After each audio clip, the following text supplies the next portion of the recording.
In July 1990, four Czech guys decided to go on an adventure to find the Mongolian Death Worm, a creature that might have inspired the monster you've seen in the movie Dune. They say it lives somewhere deep in the Gobi Desert, so they flew to Mongolia, hopped into an ATV, and hired some local guides to help them. All that to meet a creature that is up to 6 feet long, can spit acid that could melt anything, and is capable of shooting electricity at those it doesn't like. Legend says that these friendly guys spend most of their days hiding underneath the sandy dunes, but they'd like to come out during the wetter months of June and July. So the timing for a spotting was simply perfect. But the crew needed to figure out how to lure the creature. Sadly for them, no one knew what the giant worm liked to eat.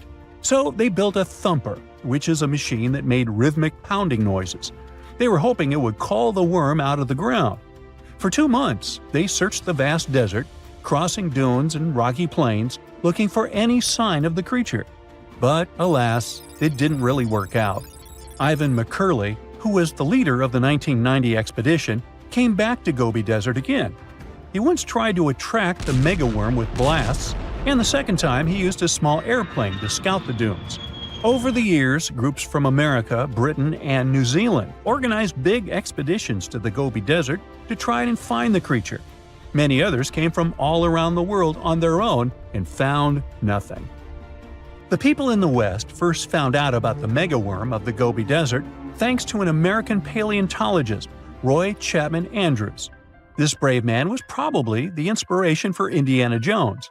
In 1926, he wrote about the creature in his book. At a meeting with Mongolian leaders, Andrews heard detailed descriptions of the creature, even though none of them had ever seen it themselves.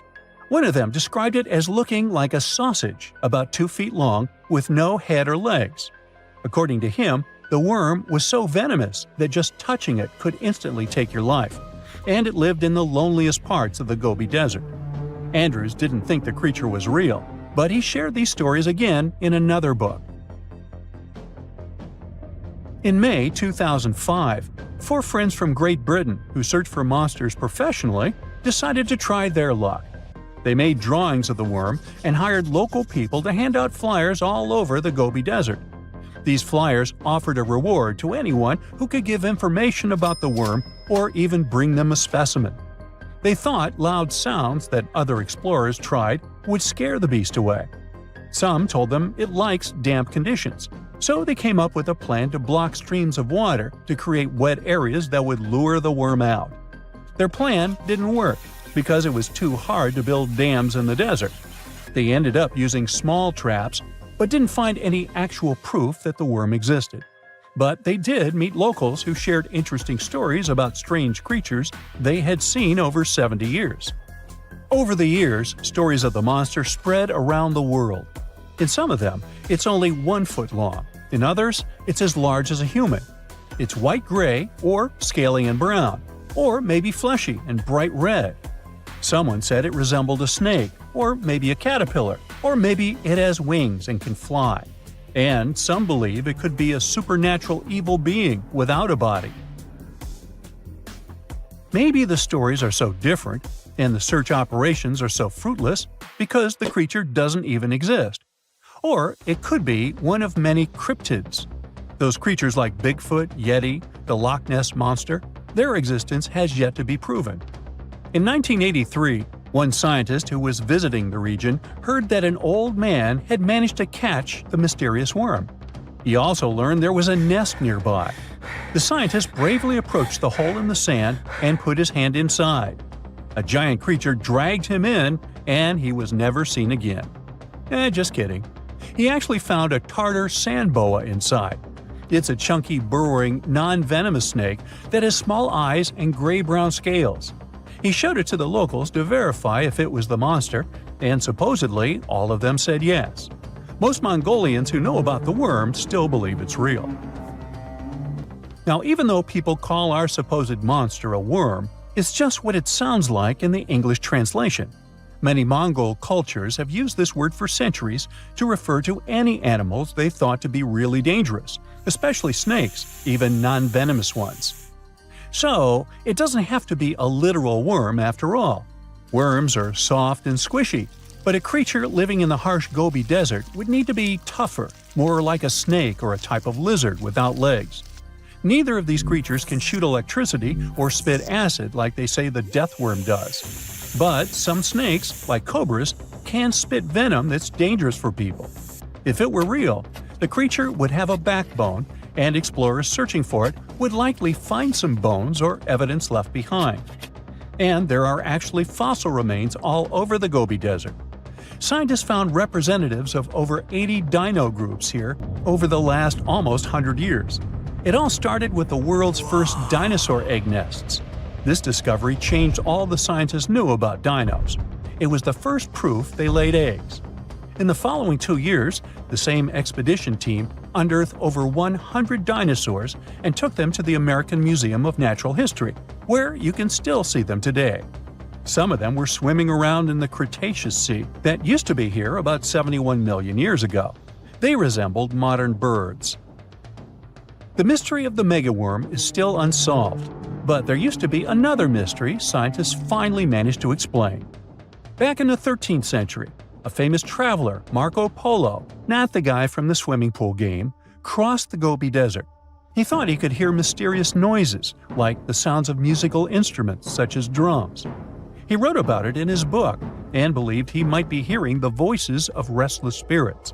Scientists call these noises singing sands or booming sands. Unlike the squeaky sound you might hear when walking on a sandy beach, these desert sounds are much louder, like a musical instrument playing deep, haunting notes. Over the years, people came up with all kinds of ideas about what caused the sounds, like underground water or winds making the sand vibrate. Not all dunes can do this, and scientists wanted to figure out why. Sometimes the winds might cause a small avalanche on the side of a dune, and then you can hear the magical sound start. But this is rare. So, to study it, scientists had to help the dunes sing. They climbed to the top of a dune and slid down on their backs, using their hands and feet to push sand down. As the sand tumbled, the sound started softly and got louder. They could even feel the vibrations with their hands. So they found out that for a dune to sing, a few special things need to happen. The grains of sand must be the right shape. The dune has to be big, and the sand must be very dry, so no singing after it rains. Inside the dune, there's a hard layer of packed sand that acts like a giant speaker.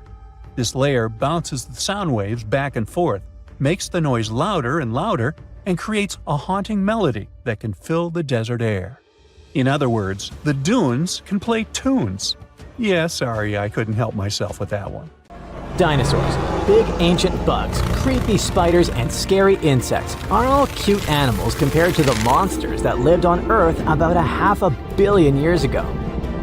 For example, here's a creature that swam in the water like a stingray and had 3 eyes. Its mouth was like a pencil sharpener. 2 long claws with forked tips like pincers protruded from its head, and its gills were somewhere in the back. This is not a thing from a sci-fi movie. This is Mosura. Its remains are preserved in excellent condition. Let's look at it more closely and study other similar monsters. The Cambrian Explosion. Remember this name. This period is also called the Biological Big Bang, the time when a huge number of different living creatures began to appear in the ocean, large, small, and tiny. The ancestors of almost all modern animal groups were most likely born during the Cambrian Explosion, which lasted from 541 to 485 million years ago. It was a time when the first truly effective and terrifying predators appeared on Earth. One of them was Mosura. It's only the size of an index finger, but you would never want to meet such a creature while swimming in the sea. It's scary to imagine what it could do with its pencil sharpener-shaped mouth. And you probably wouldn't be able to hide from it because, come on, it had 2 eyes on the sides and 1 big eye on its forehead. Mosura belonged to a group of arthropods. Scientists called it a sea moth since it reminded them of a moth. This thing used a flap-like apparatus similar to wings to float in the water like a stingray.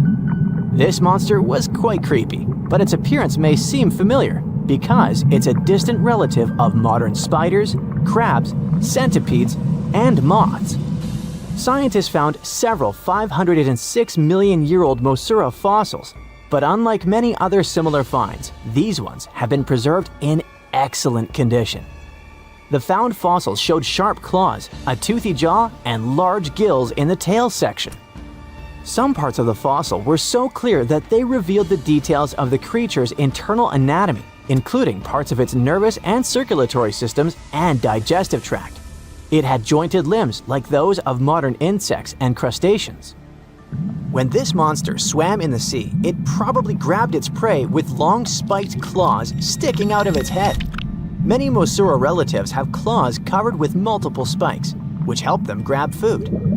But that ancient creature had smooth claws forked at the tips. That is, it grabbed the prey with those tongs, using them like chopsticks, and then brought it to its mouth. Of course, this is an assumption, and nobody saw how this creature actually did it. Unlike many other similar animals, Mosura's posterior segmented body was studded with gills. Scientists don't know why this was necessary, but they assume that such an unusual breathing system helped to adapt to an environment with low oxygen content. Perhaps Mosura led a very active reproductive lifestyle that required high oxygen consumption. Creepy, dangerous, and reproducing fast. An excellent set of qualities for one of the most dangerous predators of antiquity. But what did Mosura eat? It probably caught different types of worms and small arthropods. It's nice to think that this monster lived so long ago and was so small. But what if this creature was the size of a shark and was swimming in the ocean these days? Perhaps it would become a dominant dweller, and people would swim much less along the coast. Mosura lived in the water but was discovered in the Burgess Shale rock formation in the Canadian Rockies. Many mountains on Earth were once the seabed inhabited by strange creatures. One of them was Opabinia. It had 5 eyes, a mouth facing backward, a long trunk and claws instead of a nose. Wait, what? It's too strange even for science fiction, even for outer space. In its eccentricity, Opabinia was perhaps the loneliest creature on Earth. Scientists couldn't find another species that would be similar to this individual until recently. Meet Utaurora. It seems to belong to the same species as Opabinia. Its inch-long body was divided into 14 to 15 furrows. Each of them ended in a pointed flap. Opabinia had the same body, but it's unlikely that both monsters were friends. The difference between their timelines was several million years. It's hard to imagine why these monsters needed such strange body structures. Why haven't modern filmmakers used the design of those animals to create cool space monsters yet? Okay, they were creepy creatures, but what about weird and kinda useless ones? Scientists have discovered Su, a legless creature with no head turned inside out. Huh? This 444 million-year-old creature was found in South Africa, north of Cape Town. They called it Su after the discoverer's mother. In fact, it's some kind of new arthropod species that may have lived in low-oxygen waters. This creature was turned inside out, and the outer shell with the legs and head was lost. Thanks to mineralization, muscles, tendons, and even Su's intestines were preserved on the fossil. It's a great success to find such detailed remains of an ancient creature. However, scientists still can't determine the evolutionary history of this species. They're sure that it was a primitive marine arthropod. Okay, we can see that 500 million years ago, Earth was filled with creepy monsters, which fortunately are now extinct. But what about trees? Were they the same as we see now? Or was there something else? Something creepy? Oh yeah. Scientists have discovered a new kind of living organism similar to a tree or a mushroom. It was gigantic and had a very minimalistic design. Meet the Prototaxites. It's basically just a big stick with a round end poking out of the ground. It was smooth, didn't have the usual tree bark, and looked more like a mushroom without a cap. But scientists have recently found out that it wasn't a mushroom at all. Prototaxites probably belonged to a previously unknown branch of life. Prototaxites is considered to be the first giant organism in the history of the planet that lived on land. It existed about 420 to 375 million years ago during the Devonian period. It was the time when plants began to spread across dry land, forming large forests. Over time, they began to grow leaves and form roots in the ground. Then, the first seed plants appeared. The real colonization of land began. The first arthropods, such as centipedes, arachnids, and other unpleasant creatures, began to walk among those forests. Meanwhile, the water was filled with a huge biodiversity. There was a giant supercontinent on the planet, and smaller parts began to break off it. During this period, prototaxides towered over the land. Some of these things reached 26 feet high and 3 feet wide. It's like a 3-story house and as thick as a palm tree. But what was it? A plant? A mushroom? Algae, perhaps? Scientists discovered them in the middle of the 19th century, but only in 2007 did they conduct chemical analysis. Research showed that it was most likely a giant mushroom, but in 2025, scientists refuted this conclusion. It turns out this may have been an unknown life form that existed separately from the kingdom of fungi, animals, plants, and protists. Scientists noticed that the inner part of prototaxides consisted of a number of tubes. There are similar tubes inside mushrooms, but the tubes of that ancient living thing branched and joined differently. They even had a different chemical composition. The main building block of mushrooms is chitin, but the prototaxides contained chemicals similar to lignin, a substance found in the bark of trees and other plants, and its anatomy differs from the structure of any other organism known to us. What were they doing on Earth? Just chilled and enjoyed the bloom of life?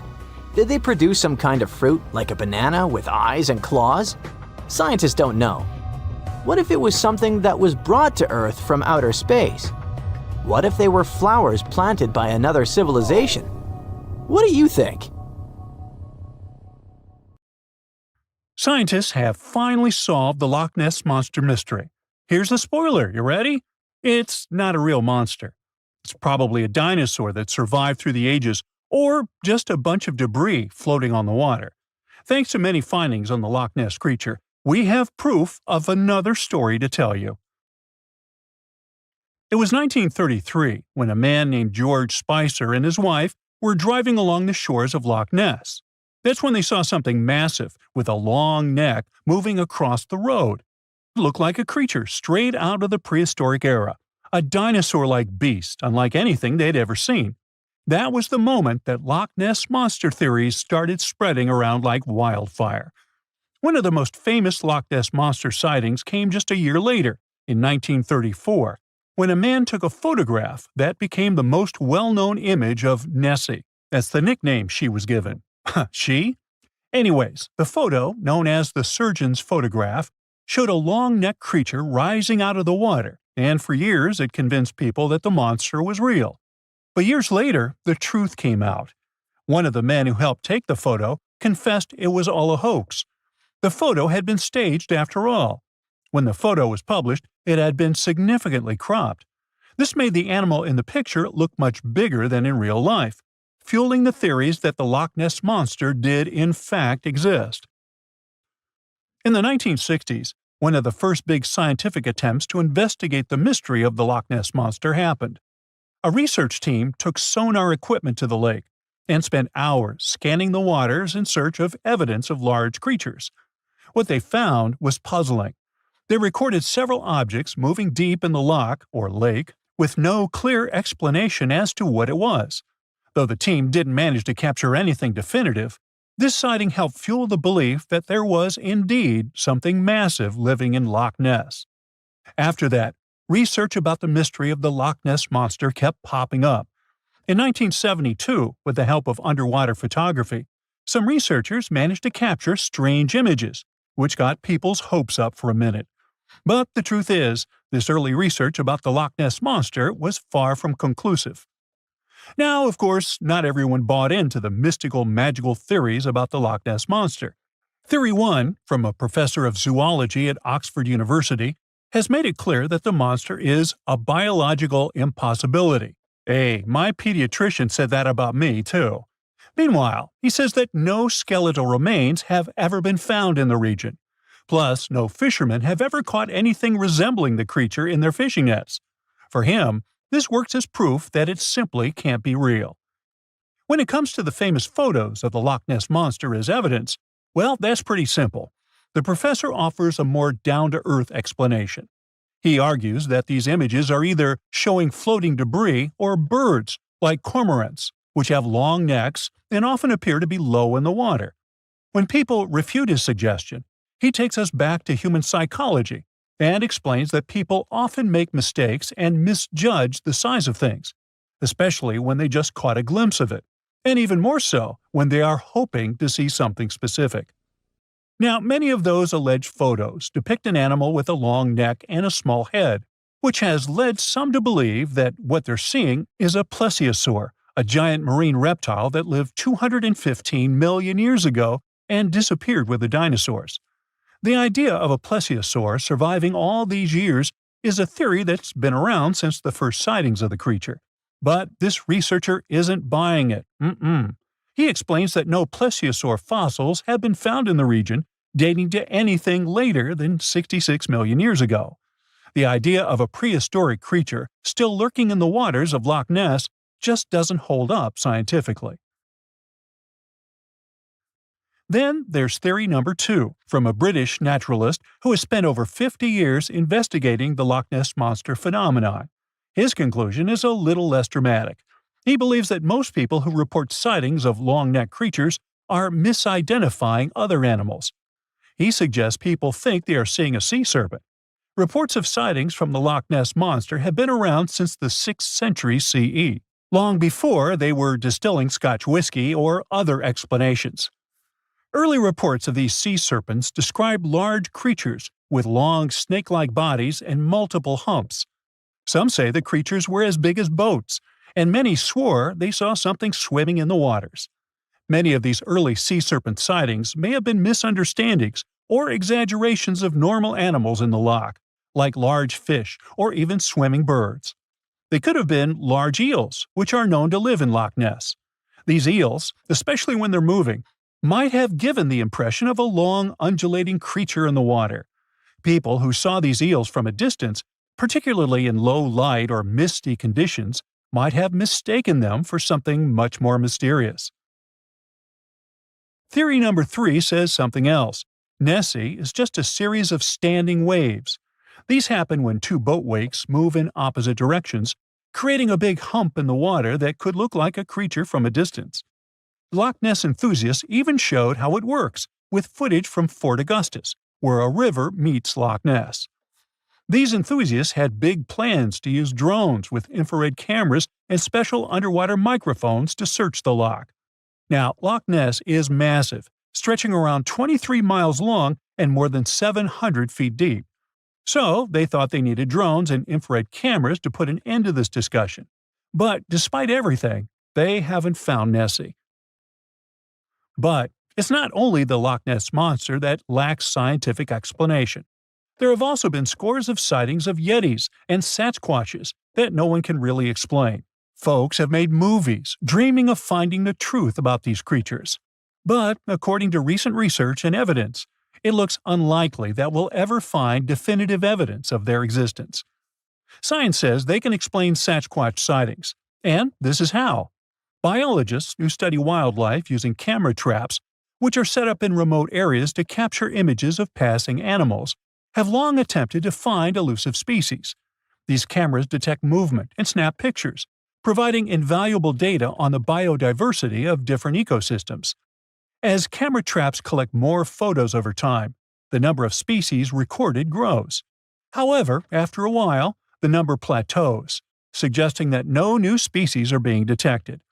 While it's impossible to claim 100% certainty, researchers say that after significant camera deployment, it's safe to say the likelihood of discovering new species, especially large ones like Bigfoot or the Yeti, drops significantly. Camera trap studies have been running for years in regions where these creatures are rumored to live, but so far, no conclusive evidence has surfaced.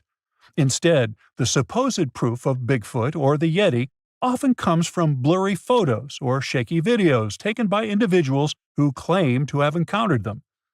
The scientific understanding of biology also makes the existence of Bigfoot highly unlikely.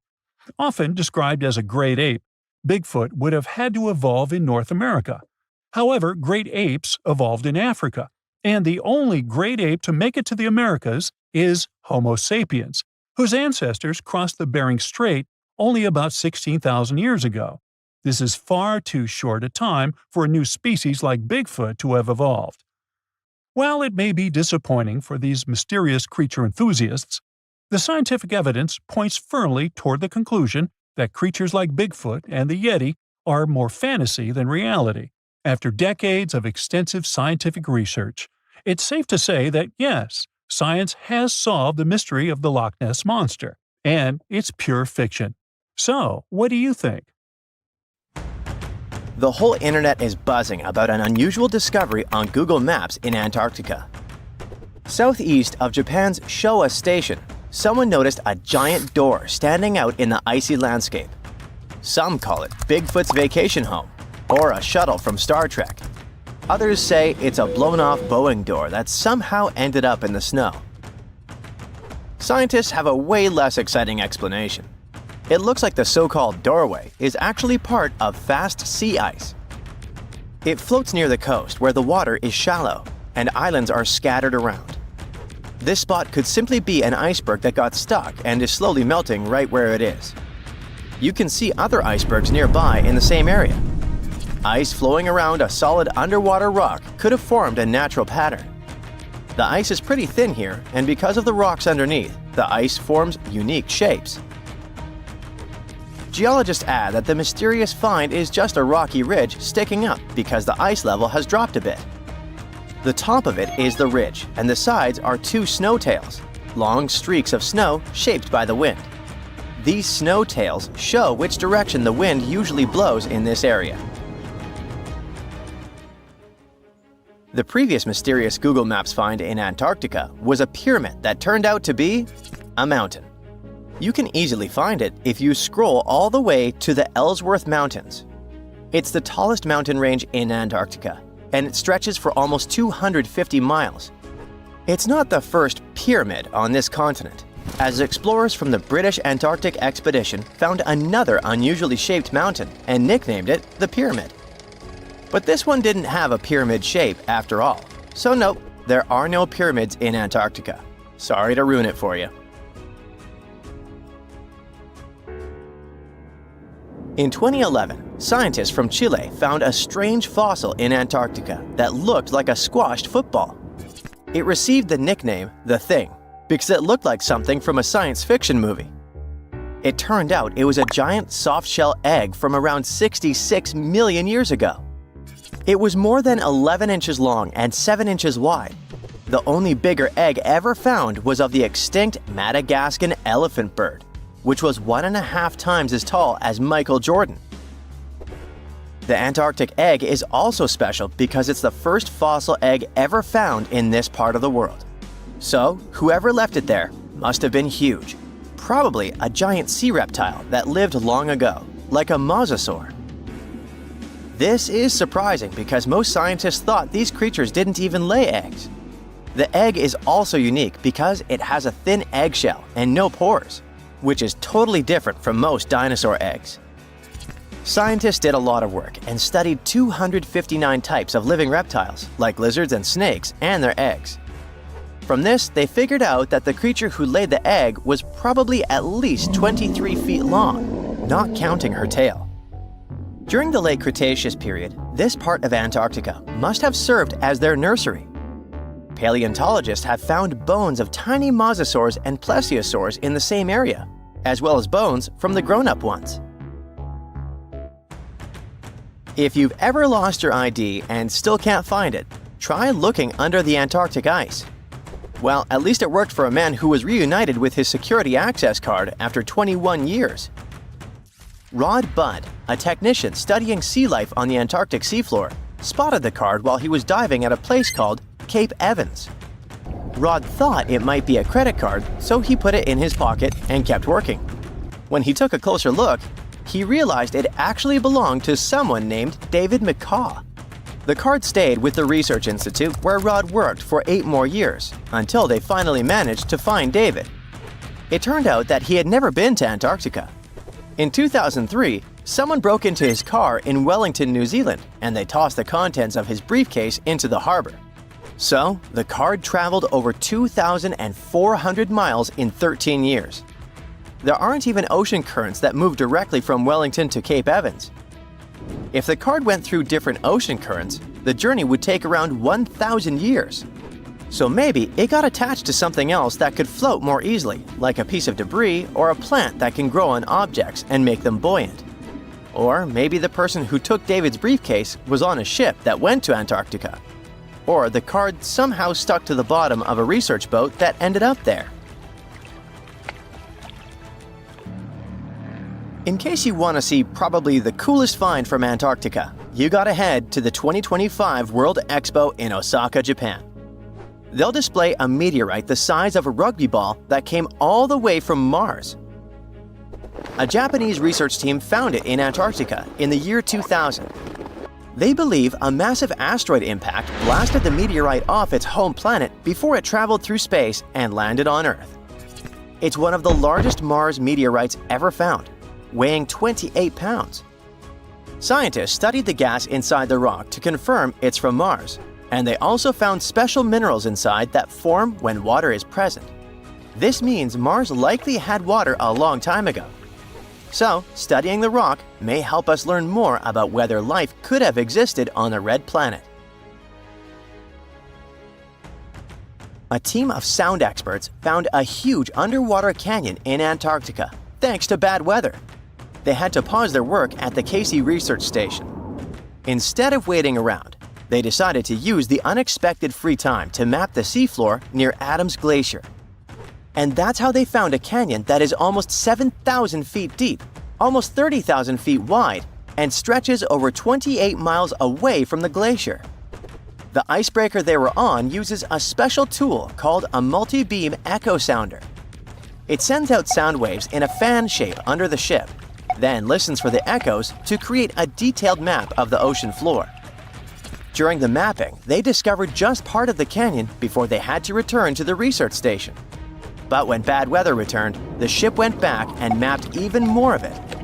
They were working among waves up to 13 feet high and winds up to 50 knots, but they still managed to get about 15 hours of data to complete their map. On their way back to Australia, they stopped one last time to fill in any missing spots on the map. This advanced mapping technology is helping scientists learn more about the history of glaciers and ocean interactions in Antarctica. A scientist was browsing through satellite images for brown trails of penguin droppings and found 4 new colonies of emperor penguins in Antarctica. This means there are now 66 breeding colonies for this vulnerable species. These new colonies likely have been around for years, though they're mostly small, with fewer than 1,000 pairs of breeding penguins each. Some of these colonies are close to other penguin areas, like the one that's not far from an old research station that never reported penguins nearby. One of the new colonies was found close to a place called the Lazarev Ice Shelf, where there used to be a larger penguin colony. They thought this colony went extinct in 2019, but it seems the penguins have just moved a bit because of changing sea ice conditions. If we add the newly found penguins to the total population of this breed, it doesn't change the picture a lot, but it can help scientists see how emperor penguins adapt to the changing conditions. The Loch Ness Monster is actually not from Scotland. Turns out, this real-life creature lived in the freezing waters of Antarctica about 70 million years ago. In 2019, researchers discovered fossils of a huge, prehistoric marine reptile that looked a lot like what people described as Nessie. This beast was terrifying, measuring up to 36 feet long with a massive giraffe-like neck. It also weighed around 15 tons, which is about the size of 3 elephants. Next up on our list of huge animals is a penguin. I know penguins aren't exactly what you'd call big, but scientists have just found what they think might be the biggest penguin ever. The Kumimamu fordyce. It's believed that these giant birds were hanging around New Zealand about 55 million years ago, and they were huge, weighing over 330 pounds. That's about 5 times the size of the emperor penguins, which are considered the largest penguins alive today. Now, let's move on from massive creatures to something much smaller. Meet B. manfredschmidti, a great ape that lived around 12 million years ago in what is now Germany. This creature is very special, as it's the tiniest great ape ever discovered. And when I say tiny, I really mean it. These ancient animals only weighed about 22 pounds. They were basically no bigger than a super chunky cat. If you think small creatures aren't scary, wait until you meet the electric blue tarantula. This newly discovered species from Thailand's mangroves has an almost otherworldly electric blue color. Its vibrant hue doesn't come from pigment, it is actually caused by the unique structure of its hair, which reflects blue light, making it look like an extraterrestrial being. We're going even further now, diving into the freezing pitch-black depths. At around 2,000 feet deep in the Andaman Sea, scientists found a new species of ghost shark, which they named Chimera supape. Their appearance is straight out of a horror movie. They have sleek, pale bodies, frills that look like feathers, and large, creepy eyes. These ghost sharks aren't actually sharks, but they are related, having diverged from their cousins about 400 million years ago. The good news is they're not too scary since they're only a bit bigger than a shoebox. Just when you think we can't find stranger creatures, we come across this ancient amphibian from Brazil. Scientifically known as K-rosei. This newly discovered giant crocodile-like creature lived during the Triassic period, over 240 million years ago. At nearly 10 feet long, it had a powerful jaw, resembling the modern-day alligator. This beast was definitely a survivor since it adapted to the most severe conditions ever seen on the planet. Last year, scientists were tracking the dense Amazon rainforest at night when they found some quirky orange spiders that looked like they were wearing black boots. The team soon discovered it was a new type of giant crab spider. And no, they don't look like crabs at all. They only got their name because, while perched on plants, these spiders spread their legs out to the sides, just like crabs. Do you know that some new species are named after celebrities? Hollywood icon Harrison Ford now has his very own snake, for example. Discovered in Peru, T. Harrison Fordy honors the actor famous for his role as Indiana Jones, an archaeologist with a notorious fear of snakes. Unlike the film's menacing serpents, this new snake species is quite modest in size, measuring about 16 inches long. We also have the Rampholion princei, a small new species of pygmy chameleon from Tanzania that was named after US rapper and poet Prince Iya.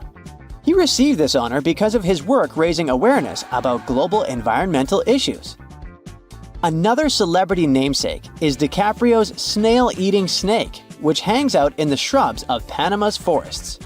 This S. irmelindi caprioi is about 15 inches long and spends its nights on palm fronds looking for snails and slugs.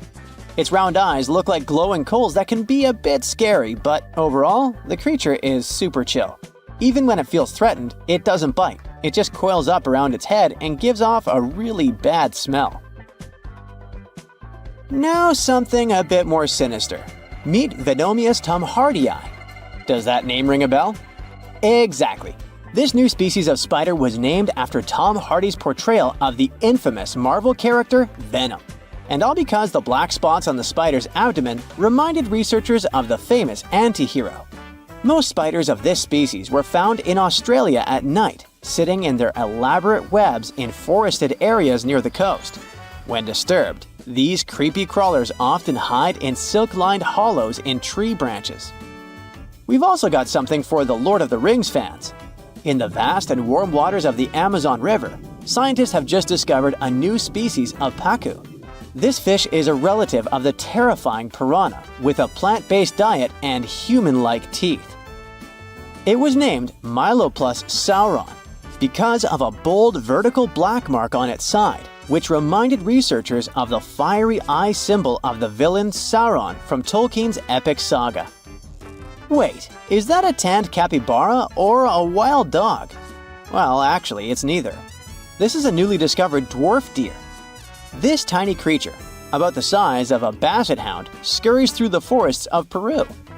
The combo of large eyes, stocky body, and short legs makes this animal simply adorable.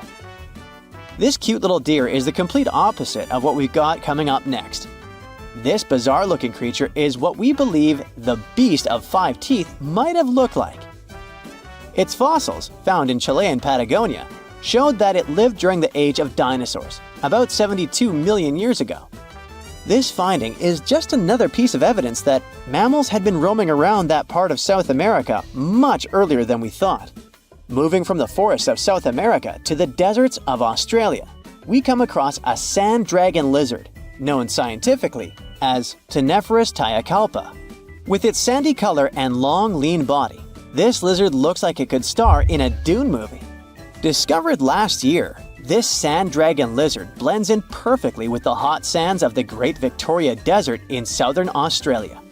For over 10 years, a large-eyed creature managed to hide from scientists who ventured into the mountains of southwestern China. But not this time.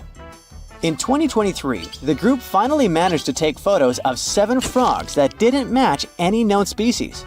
They're now known as Leishan odorous frogs, a species that grows to be about 2 inches long and has small bumps all over their grass-green bodies. Off the coast of Chile, we have recently found a seamount nearly 4 times as high as the Burj Khalifa.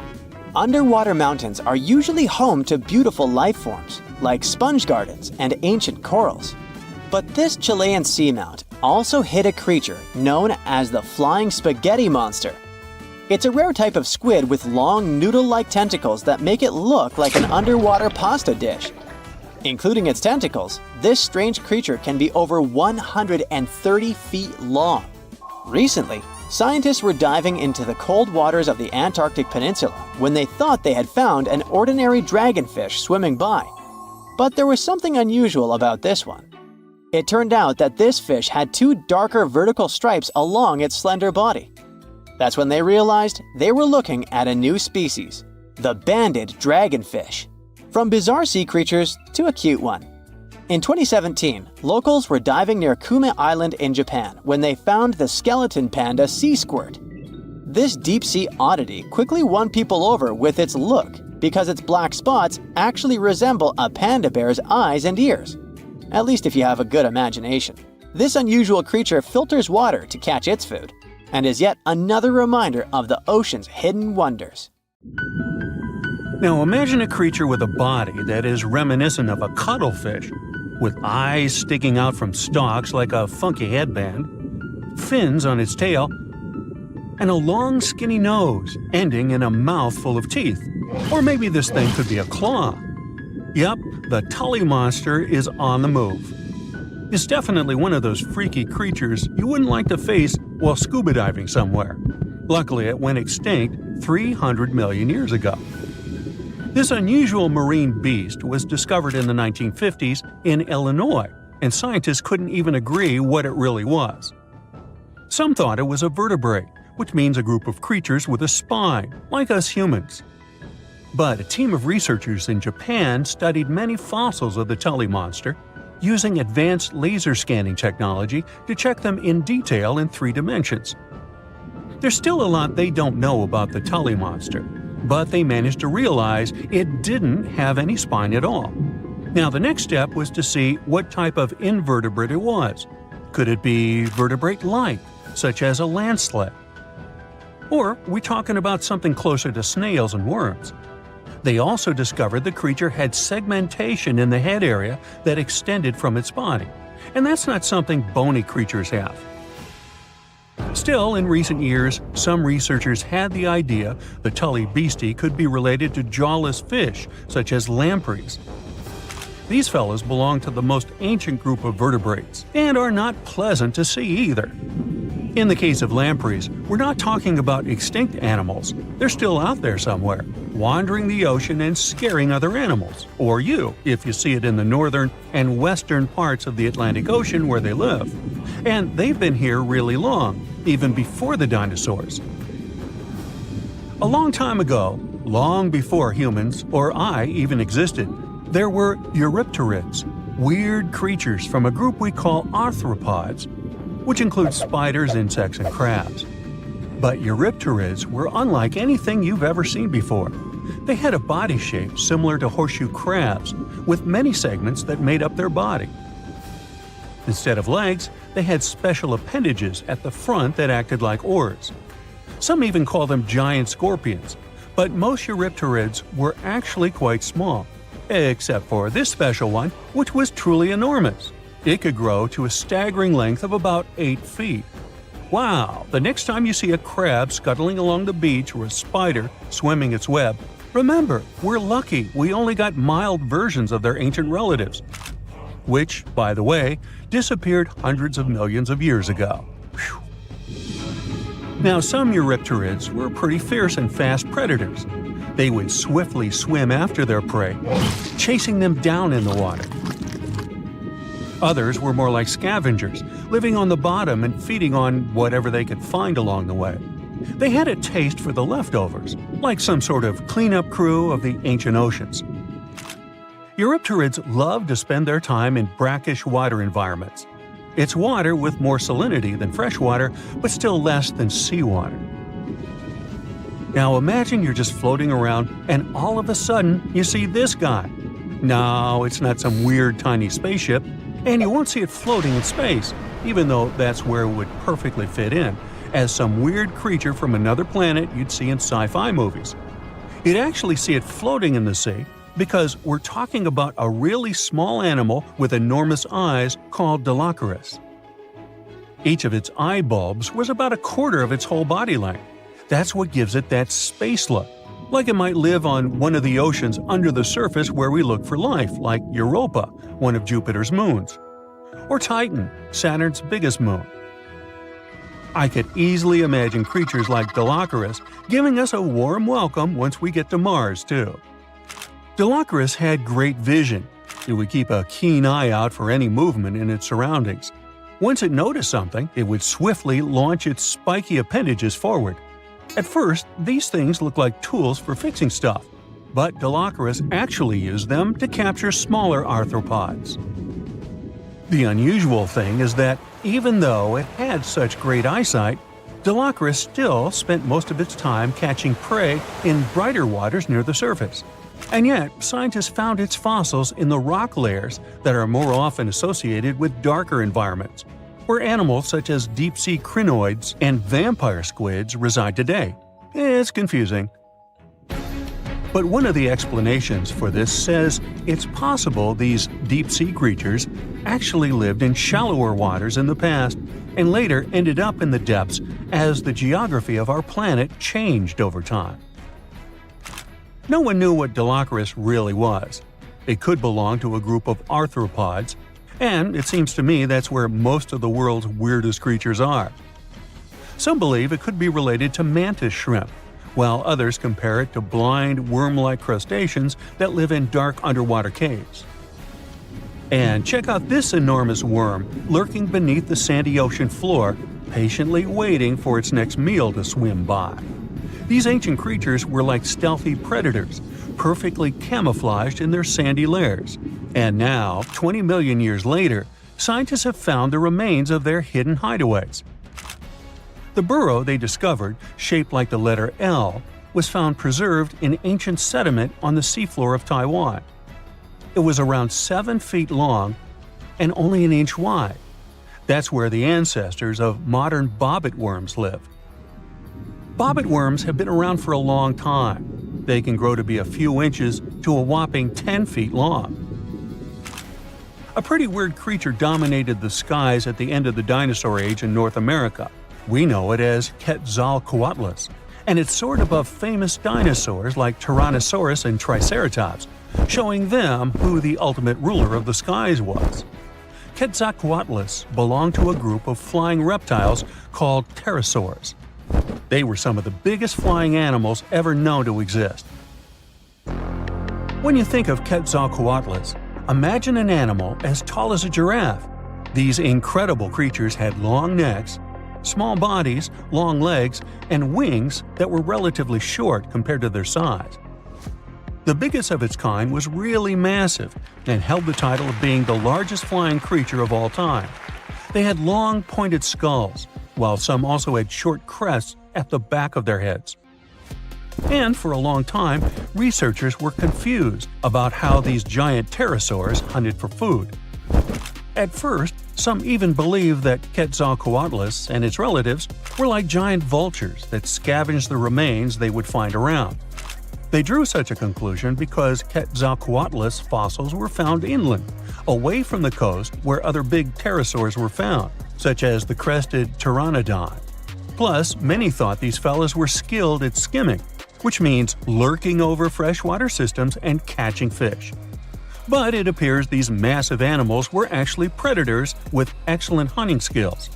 The exact technique they used to catch their prey remains a mystery, though. Now here's another cool discovery, a specific fossil as the oldest evidence of muscle tissue ever found. This fossil belongs to a group of animals that includes modern creatures such as jellyfish, corals, and sea anemones. And it looks so cool and unique, right? It has bundles of fibers arranged in a four-fold symmetrical pattern, similar to what we see in Nedardians today. This arrangement is different from any other fossil from that period. Now, this fossil may look weird, but it helps us understand the evolution of muscle tissue in animals. They, well, all of us actually, got new options for discovering different feeding strategies and generally new things to do thanks to muscles. And it's not like scientists usually get to study fossilized muscles. It's more that they learn about that based on how animals feed, reproduce, move, and do other things. So this cool fossil suggests animals may have had an earlier origin than we used to believe. You're strapped in a boat cruising down the Amazon River with the sun scorching hot. As you check out your map, your boat starts rocking back and forth. The water is starting to get more intense, so you hang on for dear life. You tuck your map in your pocket and try to take control of your boat. You strike some jagged rocks and duck low to avoid tree branches. Your boat strikes a large rock out of nowhere and capsizes. You're swimming in the murky green water. While you're trying your best to get ashore, your boat gets washed away. Underneath the water lies a whole new world of bizarre and dangerous animals. Candiru fish are snake-like creatures that can grow up to 16 inches long. Arapimus can weigh more than an adult male and are taller than most basketball players. They are the biggest freshwater fish in South America. They have a hybrid gill system that forces them to pop up to the surface every 5 to 15 minutes to breathe in oxygen for their large swim bladder. You swim out of the raging water and dry yourself off. Oh no, your map is completely soaked. There's no way you can get to your destination without it. You venture into the thick rainforest, shoving the branches and leaves away.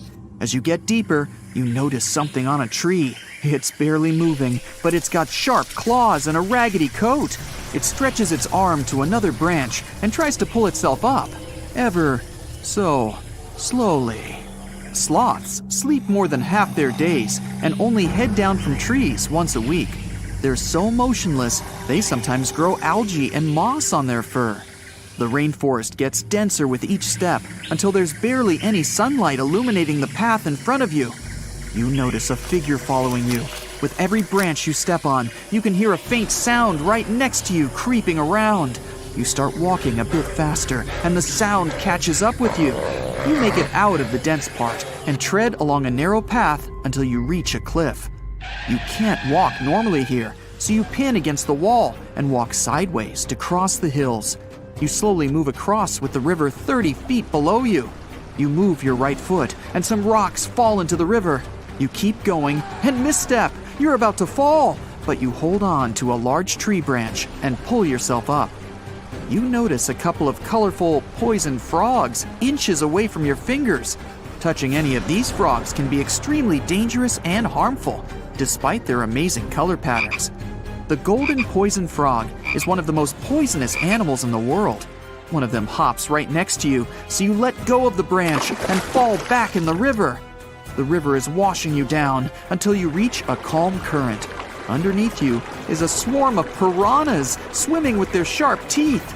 The red color on their skin is unmistakable, so you swim off like an Olympic athlete. Piranhas will eat anything that gets in their way, no matter the size. You grip onto a log and climb up a small rock to catch your breath. There's a huge electric eel underneath the rock. Despite their name, they're more related to catfish than eels. They use their powerful 600 volts of electricity to defend themselves and catch food. You're stuck, unless you're like the common basilisk that can run on the water like a jet ski. These incredible lizards have special webbing on their toes and can run the distance of a basketball court. You hop on a bunch of rocks until you reach the land. You continue walking along the riverbank until you come across a moving rock. You rub your eyes and see it moving again. It's a dinosaur-looking turtle that resembles a crocodile with armor. The mata is a freshwater turtle that disguises itself with its surroundings to catch prey. Their heads stretch longer than their bodies. You shimmy your way past it and continue. You head back into the rainforest and find a spot to rest. Wait, there are giant ants everywhere. They're the biggest ants in the world and can produce one of the most painful stings out there, even comparable to a wasp's sting. You immediately get up and find another place to rest. As you continue walking along, you notice the same feeling of something following you. You can hear some leaves rustling, but it's getting dark and there's no way of telling. You find a nice little spot to build a campfire and catch some Z's. But in the Amazon, everything is a threat. Except for those cute capybaras wandering around. They live in groups next to water sources. They're also the biggest rodents in the world. You don't need to worry about them if you're stuck in the middle of the Amazon rainforest. Suddenly, you feel something slithering up next to you. You look down and see a massive green anaconda just about to constrict you. They are the heaviest snakes in the world and can grow up to 20 feet long and have a huge appetite. You get up and sprint your way out of there. All right, you found a decent cave to crash in. It's daytime again, and you're still alive.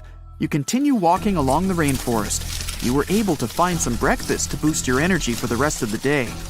You spot something on a tree that looks like a branch, but it's actually a potu, a master of disguise that can spend days motionless on broken tree branches. These bizarre birds use those branches as their permanent home, where they lay their eggs and chill all day. You continue your way through the rainforest and see a Brazilian wandering spider crawling on a tree branch right in front of you. 8 of these species can be found in the Amazon area. They are some of the most aggressive and venomous spiders out there. So, you make a big detour and walk away from it. You feel someone walking next to you again, but you still can't figure out what it is. You see a steep cliff with a waterfall hitting a large lake ahead of you. Looks peaceful, until you see a team of black caimans gathering around the shore. They're the biggest predators in the whole Amazon ecosystem and feed on anything that moves. It's a good thing you're on high ground, otherwise, whoa! You slip and fall down the river, right on the deep end. So far, no caimans spotted you. You swim underwater and try to get to the opposite end of where the reptiles are. As you climb out and dry yourself off, you notice some large black spots on you. You try pulling them off, but they've latched on pretty hard. The Amazon giant leech finds its target by tracking movement and shadow. Once they attach themselves to the skin, it's extremely difficult to extract them. The best way to do so is to slide your finger next to its mouth and pull it off slowly. Ugh. You manage to get them off your body and see that the caimans are swimming towards you. You're pinned to the wall with the lake of hungry reptiles approaching. Suddenly, a pink dolphin jumps out of the water and splashes all over them.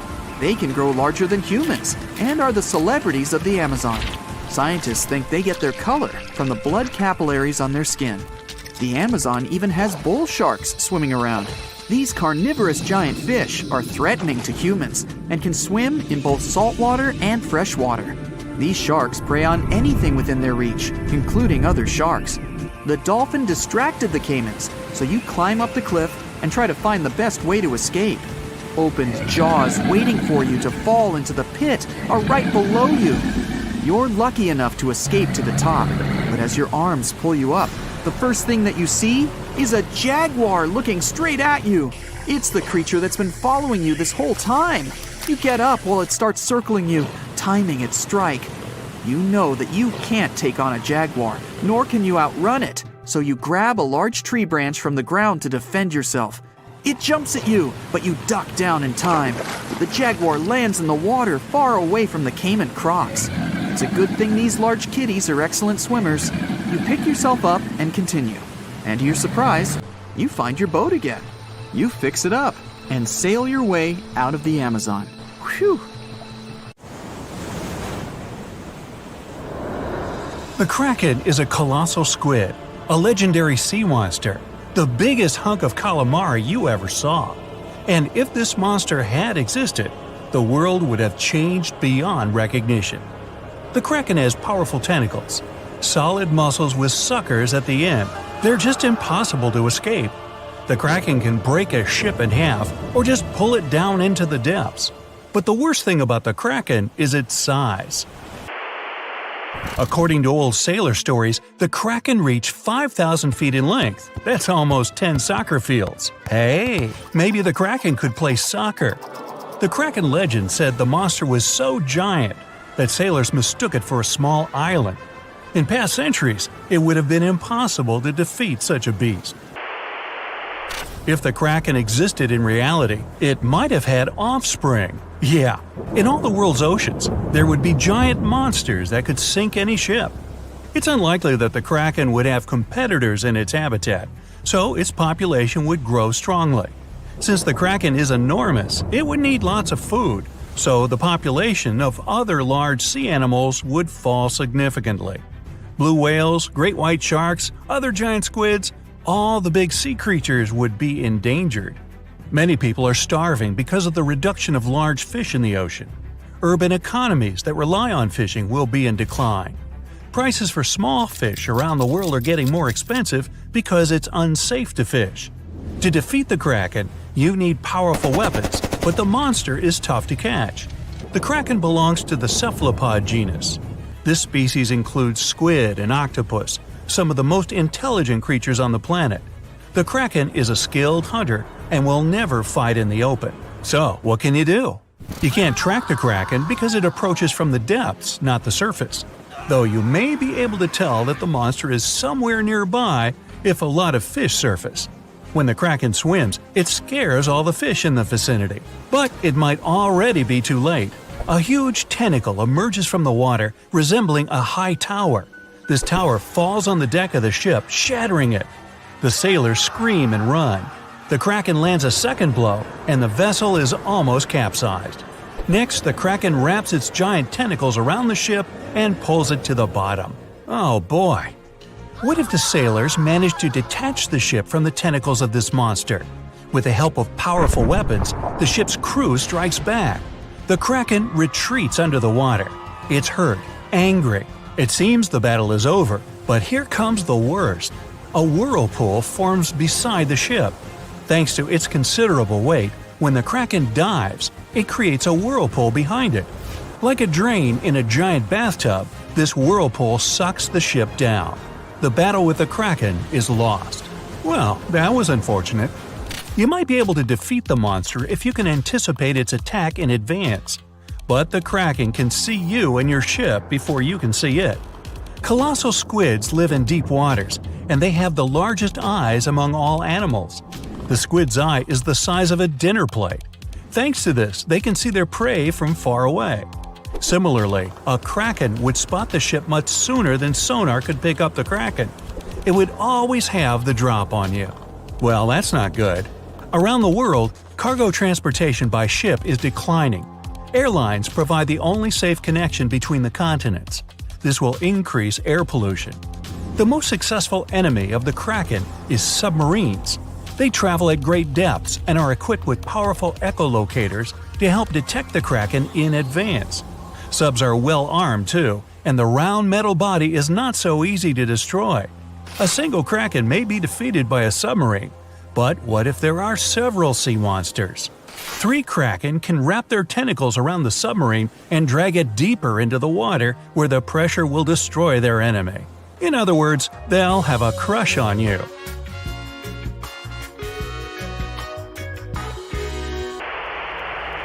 The existence of the kraken will have dramatically changed the development of many countries.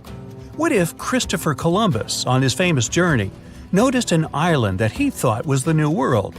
He approaches it, but tentacles emerge from the island and sink Columbus's ship. The colonization of North America is delayed, maybe until airplanes are invented, and the first crewed flight wasn't until the 20th century. There would be no Hollywood, there would be no hamburgers, no famous American music playing. There wouldn't be YouTube, which means you wouldn't be watching this video right now. Worst of all, the internet wouldn't exist either. And all this because of one stupid monster squid. The Vikings wouldn't sail on their long ships to raid and settle foreign territories. The history of Norway, Sweden, Finland, and other Nordic countries would have changed drastically. Hey, maybe the Titanic wouldn't have hit an iceberg, but a giant sea monster instead. Though it's unlikely that people would take trips on huge ocean liners in a world where the Kraken exists. Maybe though, the Kraken isn't all that aggressive. Still, they need a lot of food, and because of the growing population of these monsters, there will be much less food in the ocean. Therefore, the Kraken will increasingly come to the surface for hunting. In the future, the Kraken will migrate closer to the shore. In many countries, people then are not allowed to swim in the ocean. Imagine floating on the waves and a monster the size of a skyscraper is swimming right below you. Relaxing at sea and on the beach will no longer be popular. Many countries that live off tourism become impoverished. When the krakens grow hungrier, they try to capture prey from land. A huge squid could attack small port cities. Houses, docks, streets, everything can be crushed. A tremendous amount of plastic is thrown into the ocean near the coasts of large countries. Billions of tons of plastic will bother the kraken. An angry, hungry monster can attack bridges like the Golden Gate Bridge. Imagine that a huge squid surrounds the bridge and blocks all traffic. Some of these squids could break the strong cables with their power, and the entire structure would collapse into the water. Ooh! It's good that the kraken doesn't really exist to swim in our seas and oceans, at least as far as we know. But could the monster have actually existed? Legends stretch back years, but scientific evidence appeared in the middle of the 19th century. In 1857, a 3-inch diameter squid beak was discovered on the coast of Denmark. Other huge squid remains were found in the Bahamas, and then scientists were convinced that gigantic squids existed. While colossal squid has been officially discovered since then, it's been more than 100 years, and we still don't know what max size they can grow to. The fact is, colossal squids are one of the most elusive creatures on Earth.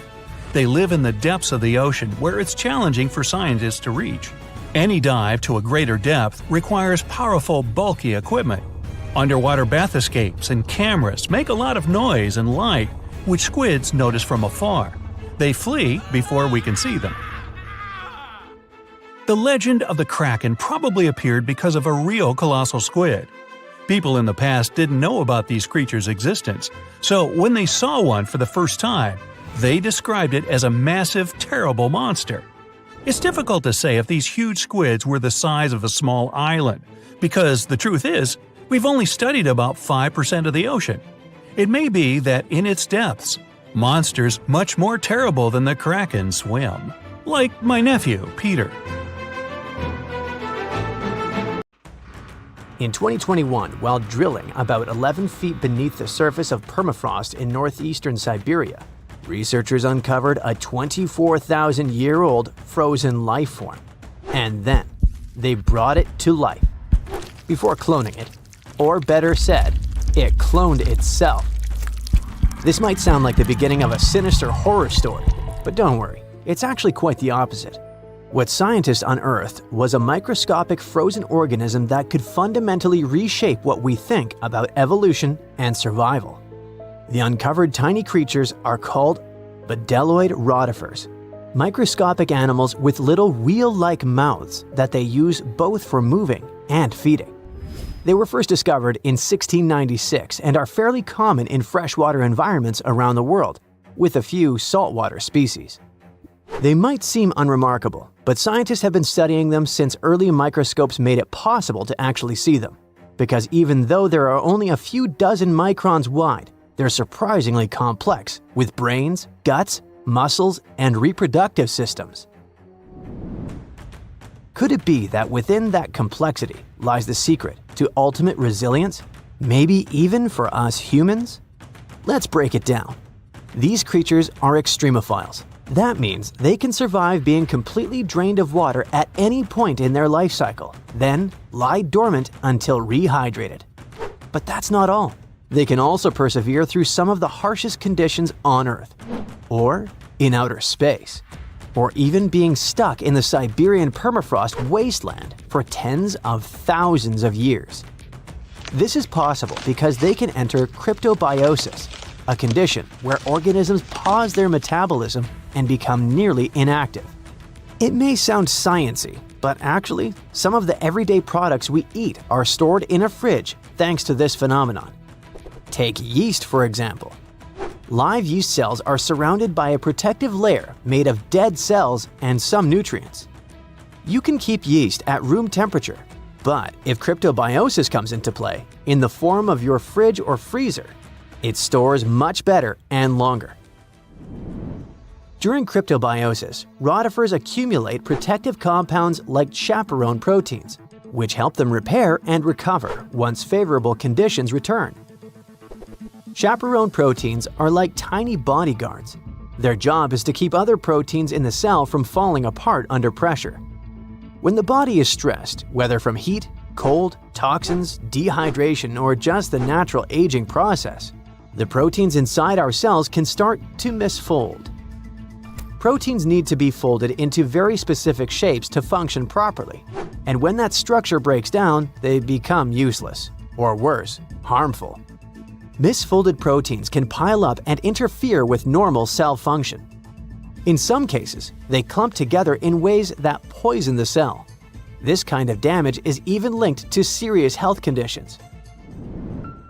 So, if rotifers have developed powerful proteins that prevent cellular chaos even under extreme conditions, could we use them to protect human cells from diseases and aging? By analyzing the age of the ice they were found in, scientists figured out that these frozen rotifers were at least 24,000 years old. That's a huge leap from earlier studies, which showed they could survive frozen for only about 10 years. Now that's what you call record-breaking.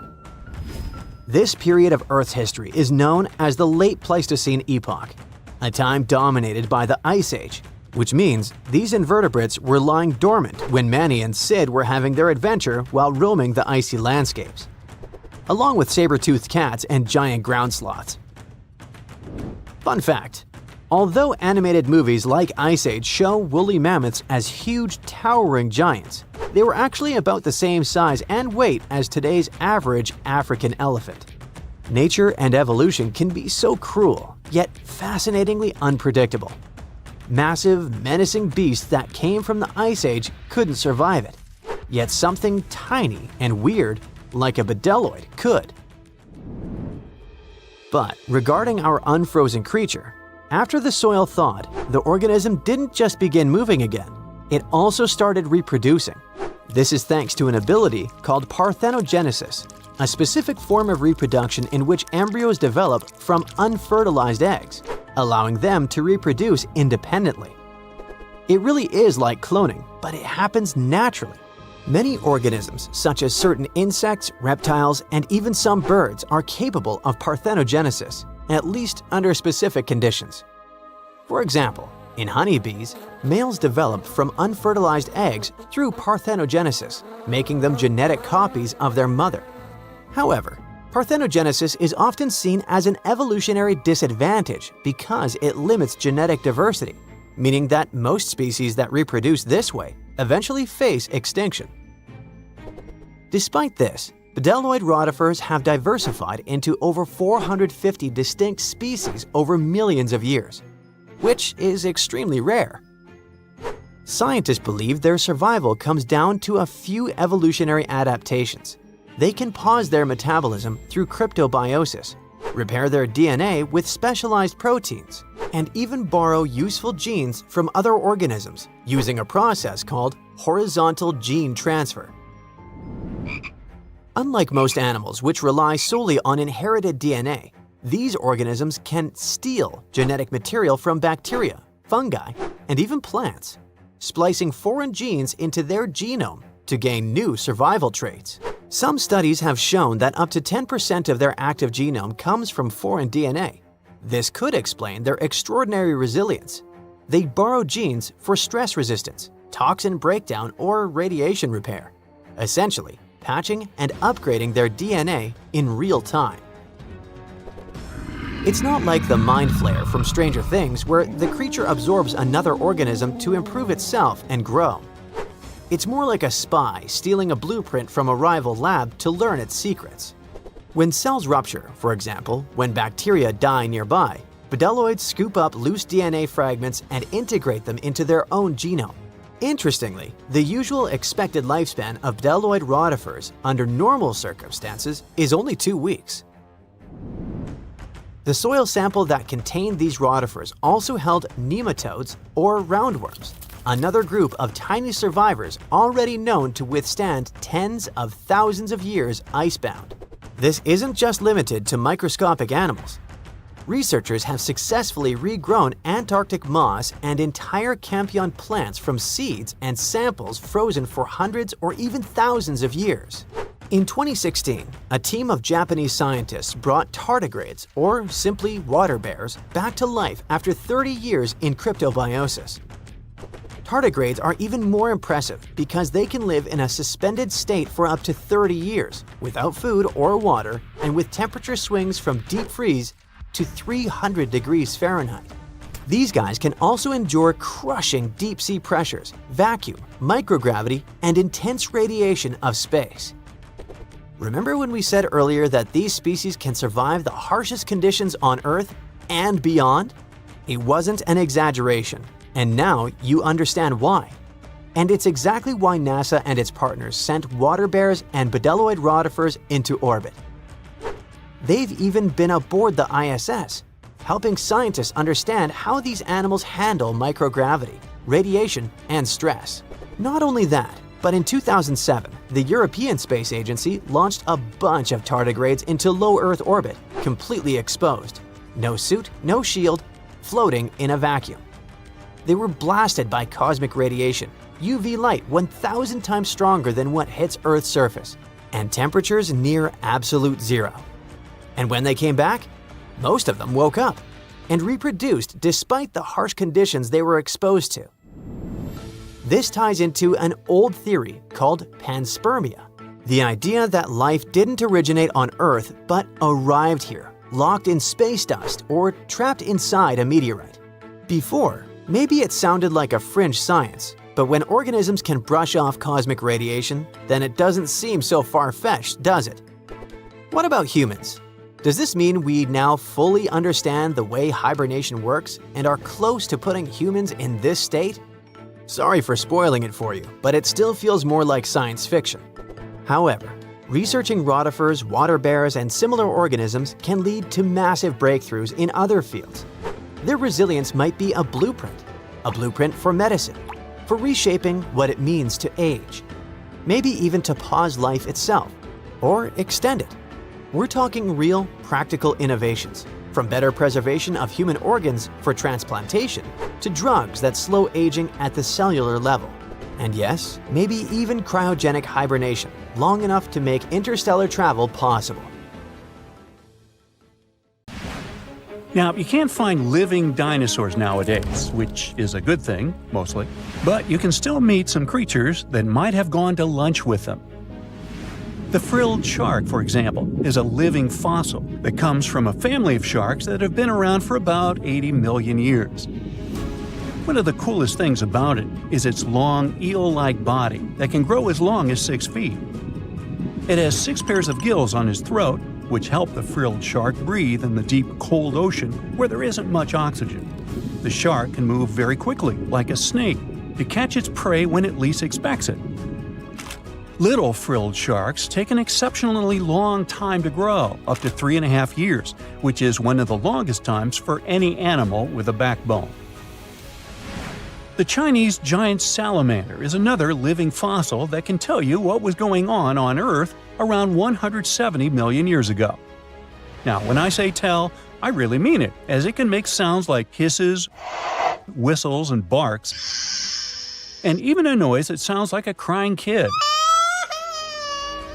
The biggest Chinese salamander found so far weighed 130 pounds, as heavy as 2 Dalmatians, and was almost 6 feet long. Giant salamanders like to be alone. Hey, I want to be alone. And will chase away other salamanders from their space, except when it's time to start a family. During the day, they hide and sleep under rocks. They can make a special substance from their skin that keeps predators away. Now, gharials are reptiles that have been around for about 38 million years. They live in India and Nepal in slow-moving muddy rivers.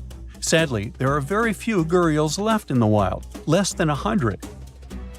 These creatures can't control their body temperature, so they need to sunbathe to get warm or cool down in the water if they get too hot. Their eyes are close together and face forward, which helps them see in 3 dimensions and judge distances more accurately. Gharials also have a transparent third eyelid that protects their eyes when they're underwater. They have over 100 sharp teeth, but they can't chew their food. Instead, they use their strong jaws to grab prey and then, swallow it whole. The alligator gar is a fish that has a family history of more than 100 million years. It still has some cool features from ancient times, like being able to breathe both air and water. It also has a special spiral-shaped intestine, like a shark. The alligator gar is one of the biggest and heaviest fish in North America. Just like an alligator, it has a long body and snout, plus a row of sharp teeth. But instead of legs, the gar has fins to help it swim underwater. The tuatara isn't a lizard as you might think, and isn't a dinosaur either. This New Zealand resident is one of the most unique animals in the world. Scientists love studying tuataras because they can help us understand how today's lizards and snakes evolved. One of the coolest things about the tuatara is its third eye, called a parietal eye, on its head. It has its own lens, retina, and a nerve that connects it to the brain. Scientists think it might help the tuatara know when it's light or dark outside and absorb sunlight to make vitamin D or help them keep their body temperature exactly right. Tuataras can live an extraordinarily long time, up to 100 years. Cassowaries are the youngsters on our list, as they've been around for only 60 million years. They have some things in common with dinosaurs, like their 3-toed feet and how they breathe. Cassowaries love to eat fruit, lots and lots of fruit. This love of fruit helps the rainforest, because when cassowaries eat the fruit, their bodies don't harm the seeds inside.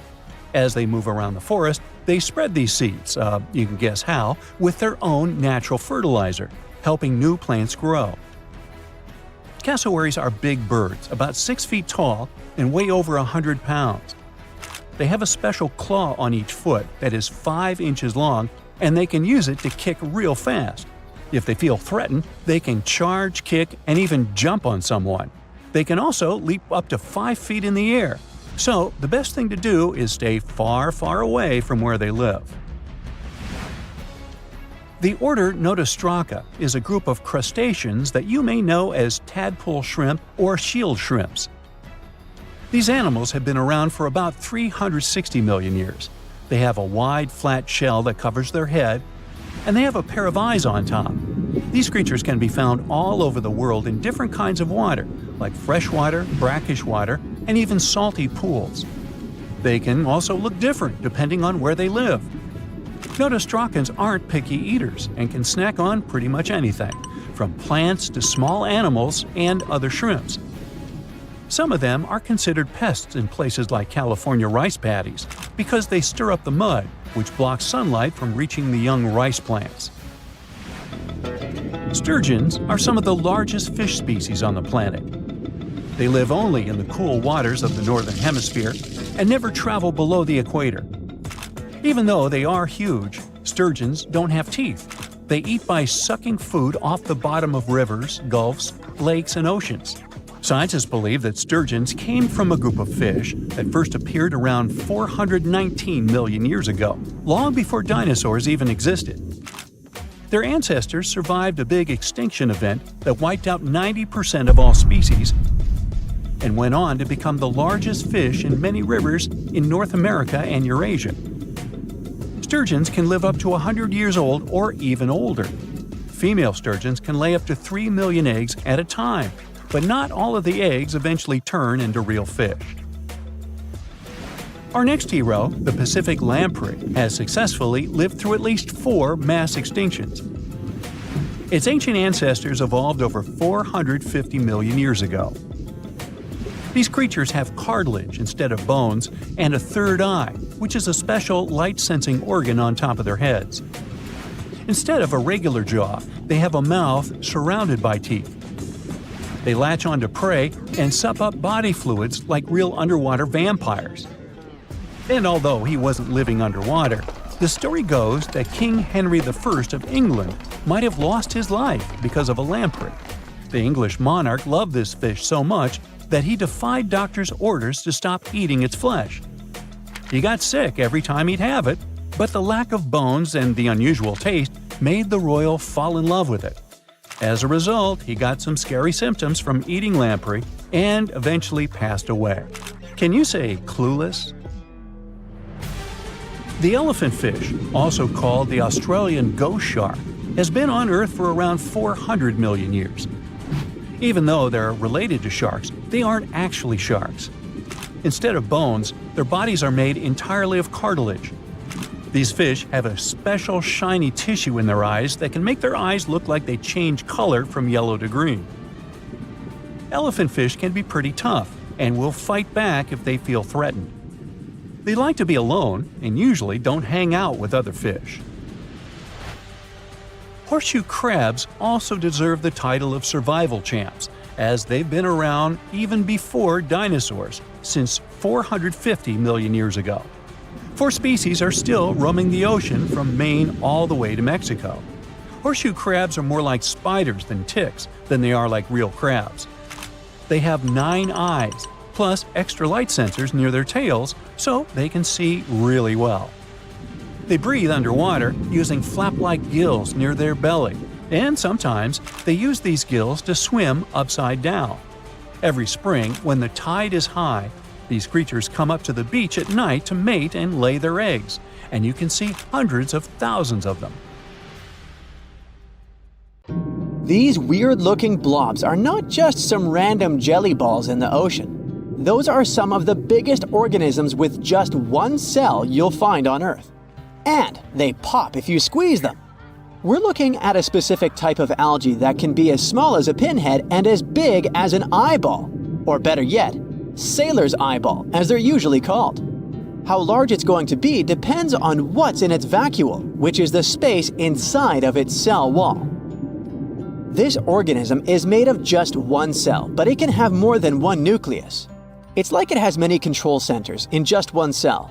This happens because these organisms are zoonocytic, which means they're made up of a bunch of nuclei that don't have walls that would separate them. These are not some mythical creatures hidden at the bottom of the Mariana Trench. Divers around the world who like to explore coral reefs can stumble upon them. These algae come in different colors, such as black, bright green, or silvery. Their color depends on how their cell walls are set. In some cases, researchers stumbled upon a shiny orb on the seafloor that looked like a golden egg. The interesting thing is that the egg had a hole in it. So the question was if something had tried to get out or into this orb. Hopefully, it was just a jelly blob minding its own business. Normally, cells don't grow this big. It would mess up their balance. If something's too big, the ratio of surface area to volume won't be optimal anymore. But sailors' eyeballs have their own trick to end up this large. There are different parts inside them, and each has its own chloroplasts and nucleus. If you were to pop one of these jelly blobs, it wouldn't just burst like a balloon. Instead, it would probably pop up because they only need one nucleus for a whole new eyeball to grow. All this means is it would be hard to have them in aquariums, but they can at least live peacefully in the ocean, hoping no one will pop them. Now the question is, if a one-cell thing can grow to be this big, how large can real living beings get? The biggest animal that has ever walked on our planet was probably a dinosaur called Argentinosaurus, a giant that lived around 90 million years ago. We can compare it to the heaviest land creature we have today, the African elephant. It weighs less than 7 tons. Gigantic for us, it would look like a bug next to the Argentinosaurus, which weighed around 77 tons. They both look small next to the blue whale though, with a weight of 165 tons. That's probably the heaviest animal that has ever lived on Earth. In theory, and according to the laws of physics, creatures that live on land can gain up to 120 tons. There's a mathematical principle that explains why animals can't grow indefinitely. It says the ratio of 2 volumes is greater than the ratio of their surfaces.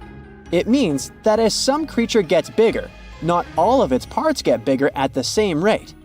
If the elephant gets 3 times as wide, tall, and long, its overall size will also increase. But its mass will increase way more than that. It means the volume will grow faster than the surface of the animal's body. That's why bigger animals need much larger limbs to support their weight. The problem is that limbs probably won't be strong enough to carry such an enormous weight. The only way our imaginary giant elephant could move such a heavy body is by having extremely big and thick legs, just to walk, let alone do other things. Physics is not the only element that sets size limits. Otherwise, we'd have to be very careful not to end up under giant, wide feet of 100-ton animals wandering around. Another important thing is whether there's enough food for them, because these giants certainly need a lot of it. It's not just quantity, of course. Creatures can only grow bigger when they live in productive environments with high-quality foods rich in nutrients.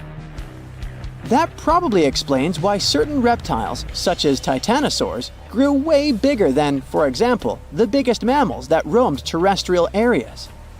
Warm-blooded mammals have faster metabolisms. That means they need around 10 times more food to support their body sizes than reptiles do. Reptiles not only have slower metabolisms, but they also have lower body temperatures, so they can eat less and still feel satisfied. And they'll grow big anyway, since they don't burn their calories that quickly. No wonder that the biggest dinosaurs that walked on land were 10 times larger than the biggest mammals. Now, blue whales are kinda exceptions to all these rules. They're warm-blooded mammals, but when you live in the ocean, being a giant is not a big problem. It's easier to be very large in the water because it takes away lots of stress and pressure from your bones and muscles. And that's something land animals can't avoid. That way, blue whales can swim around and look for food the whole day. They can just casually open their mouth and let zooplankton come in. So yeah, our planet has proven it can handle mega creatures because, for hundreds of millions of years, some of them walked on land, not just swam in the ocean. But in the last 20,000 years, most of them have vanished. Big land mammals such as rhinos and elephants exist only in some parts of the world, and their numbers are getting lower. There are fewer whales than before, and for these, or some other giant animals to evolve that big again, humans would have to step back. We may not have gigantic dinosaurs, but some of the creatures living in today's world are still surprisingly and dangerously big, like the saltwater crocodile, the biggest reptile in the world. A male can grow up to 23 feet and weigh about 2,200 pounds. That's not the only scary thing about them. They have the second most powerful bite on the planet, right behind that of the Nile crocodile. The title of the largest bird on Earth belongs to the ostrich. It has wings, but they're too short for flying. The animal holds them outstretched when it runs, and this way it stays balanced more easily. Plus, their body is too big for flying anyway. That's why evolution had to give them some other advantage, like being able to run very fast. Don't make an ostrich upset unless you can run faster than 40 miles per hour in short sprints or at least 30 miles per hour over longer distances. In just one stride, this bird can cover up to 16 feet, which is how long a mid-sized family car is. Don't underestimate these fellas just because they're birds. They have very strong legs they use for self-defense.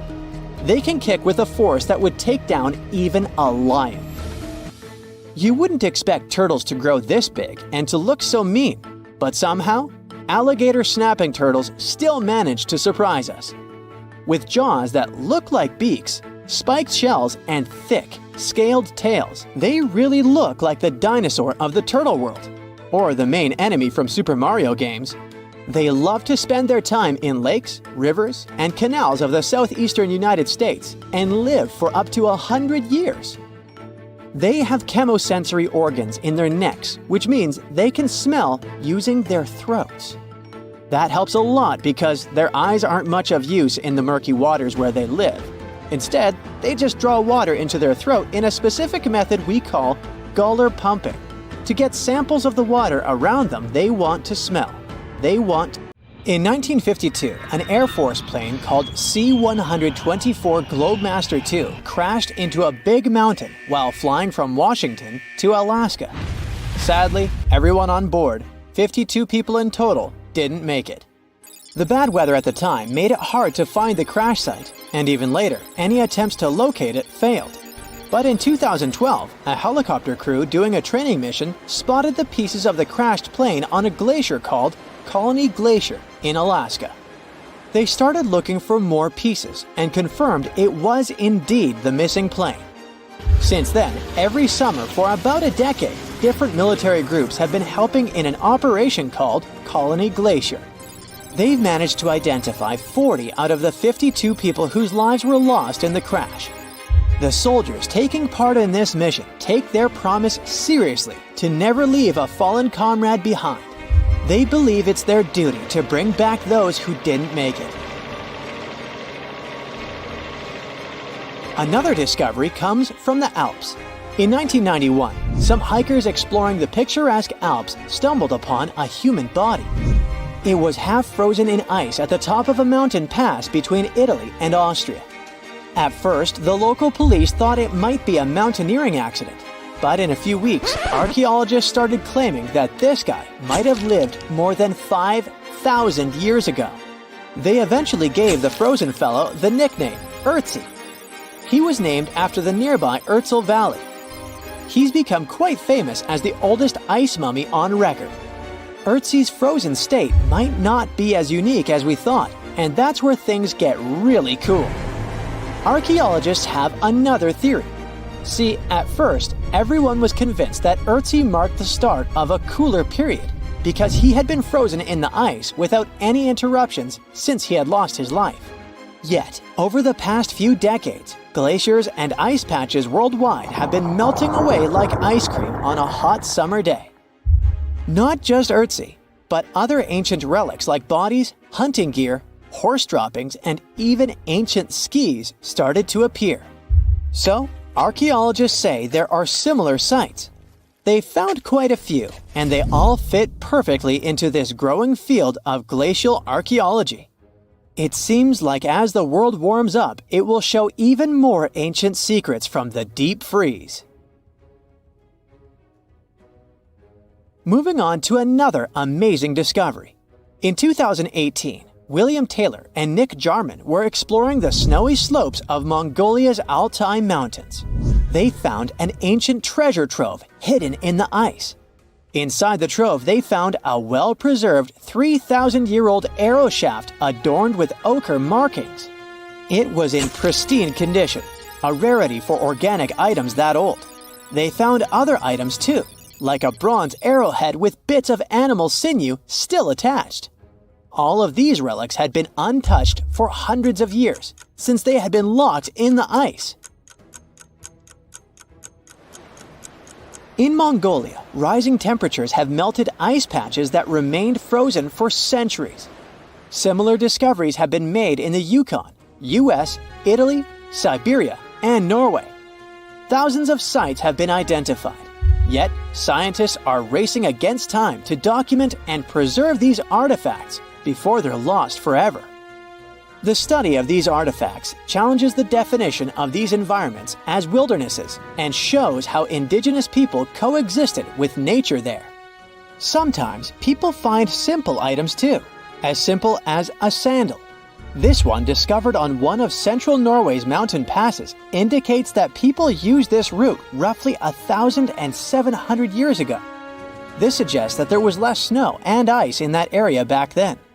The sandal, dating back to around 300 BCE, resembles Roman sandals of that era. Again, in Norway, hunters found an iron sword high up on a mountain, more than 5,250 feet above sea level. There's no nearby burial site, and it's puzzling why someone would have a sword in such a remote location. Archaeologists speculate that the owner might have become lost. Then, in 2011, unusual objects resembling giant slingshots began to emerge as the ice melted. Radiocarbon dating suggests that this particular object was crafted around 400 BCE. It measures over 3 feet long and has knife cuts. Those puzzled archaeologists until one team member recognized them as tang, or pliers, used to secure loads on sleds when transporting hay or leaving for animal food. People in the area used hay sleds with pliers until the 1950s, when tractors became more common. Now, let's get back in time to thousands of years ago. We can easily do that by looking at this woolly mammoth. This creature looks a bit like a cherished but slightly worn-out toy. This ancient giant, whose heyday was 39,000 years ago, is the best preserved mammoth ever found. Even its signature shaggy hair is surprisingly well preserved, having been trapped in glacial ice until its recent discovery in Siberia. This remarkable animal is stepping into the limelight in Yokohama, Japan. Scientists are running tests that might bring this extinct species back to life.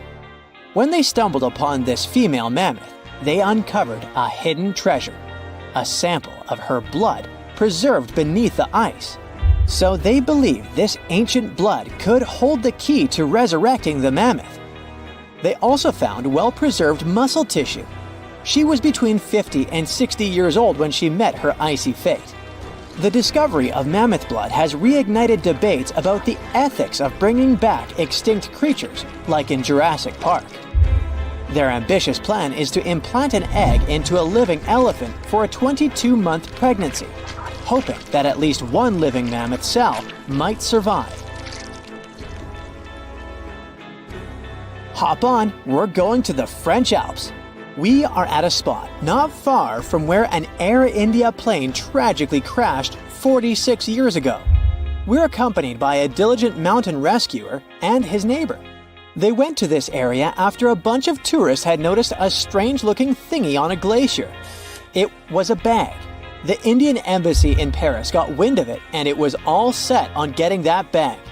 What makes it kinda cool is that it had diplomatic mail and Ministry of External Affairs written on it. The Air India flight was on its way from Mumbai to New York when it took a nosedive in January 1966. It took 117 people on board down with it. Guess what else was inside the bag besides the soaked diplomatic mail? It had a stack of old Indian newspapers. So, alongside those, they also found bits of the plane's cabin, a lone shoe, and a bunch of cables. Totally unexpected treasures on that mountain.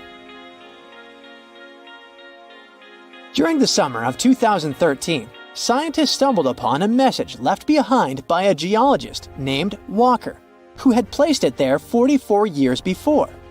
That message sort of served as the man's last testament. He passed away just a month after hiding the bottle in the rocks on the island. The content of the message was quite astounding. In 1959, Walker had measured the distance from those very stones to the glacier's edge, and it clocked in at a mere 167 feet. By 2013, that distance had ballooned to 400 feet. Researchers are convinced that this stark contrast between the two measurements underscores the consequences of ongoing global warming. Imagine the melting ice in Norway's mountains as a time machine revealing a treasure trove. Nearly 800 Viking artifacts tucked away for over 1,000 years have been unearthed. They give us a peek into the bustling trade networks of the Viking era and the critical role of the mountain passes in this ancient commerce. Among the finds are leather shoes, cozy woolen mittens, stylish tunics, feathered arrowheads, horseshoes, walking sticks, and kitchen gadgets from the Viking chef's toolkit. There are even Viking pack horse souvenirs. These artifacts provide us with insights into ancient travel habits and the peak times when those paths were bustling with activity, and give us a glimpse into the lives of adventurers.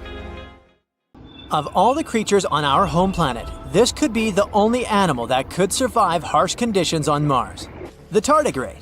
These fellas have another name because of their unusual looks: water bears or moss piglets. They live literally everywhere across the globe, from coastal dunes to mountains, from the lush Amazon rainforests to the barren landscapes of Antarctica. Some live on land, but tardigrades are creatures that need water around their bodies to enable gas exchange and generally stay hydrated. That's why they prefer soil, moss, or leaves covered with a layer of water. And since they're aquatic creatures, they usually choose freshwater bodies like lakes, rivers, and ponds. You haven't come across these cool animals before because they're only 0.02 inches long. You can barely perceive them with the unaided eye. But since they're virtually immortal, we can assume they've developed some amazing survival tactics. If we loaded them in a tiny spaceship and sent them to Mars, they'd be a little shocked at first, especially because of the temperature. Sure, they can live through a wide range, even going below minus 458 degrees Fahrenheit and up to 302 degrees Fahrenheit. And Mars might seem like a very hot planet when you see it in pictures, but the temperatures there are actually low, way lower than on Earth. I mean, it's farther from the sun and has a thin atmosphere, so temperatures there can drop to minus 200 degrees Fahrenheit or go up to 70 degrees Fahrenheit. On Earth, the lowest temperature was recorded in Antarctica. It was minus 128.6 degrees Fahrenheit, while the highest occurred in California, 134 degrees Fahrenheit. Tardigrades are also pretty resilient when it comes to strong pressure. They can take one that's 6 times bigger than the pressure at the bottom of the ocean. Now, for every 33 feet you go down below the surface, the pressure doubles. So at a depth of 2.4 miles, the pressure is 380 times greater than at the surface. And in the very deepest parts of the ocean, it can be 1,100 times greater. The pressure on the red planet is about 6 times stronger than in the ocean depths. So I guess it's a little bit too much. It would be hard for these little creatures to adjust to such conditions. They would have to evolve through the next few generations to become even more resilient so that they could enjoy their time on Mars more. The food could be one of their main problems though. Some tardigrades mostly eat plants like moss, algae, or some flowering ones, and they like them served with a portion of bacteria. Others are carnivores that eat smaller tardigrades or other microscopic organisms.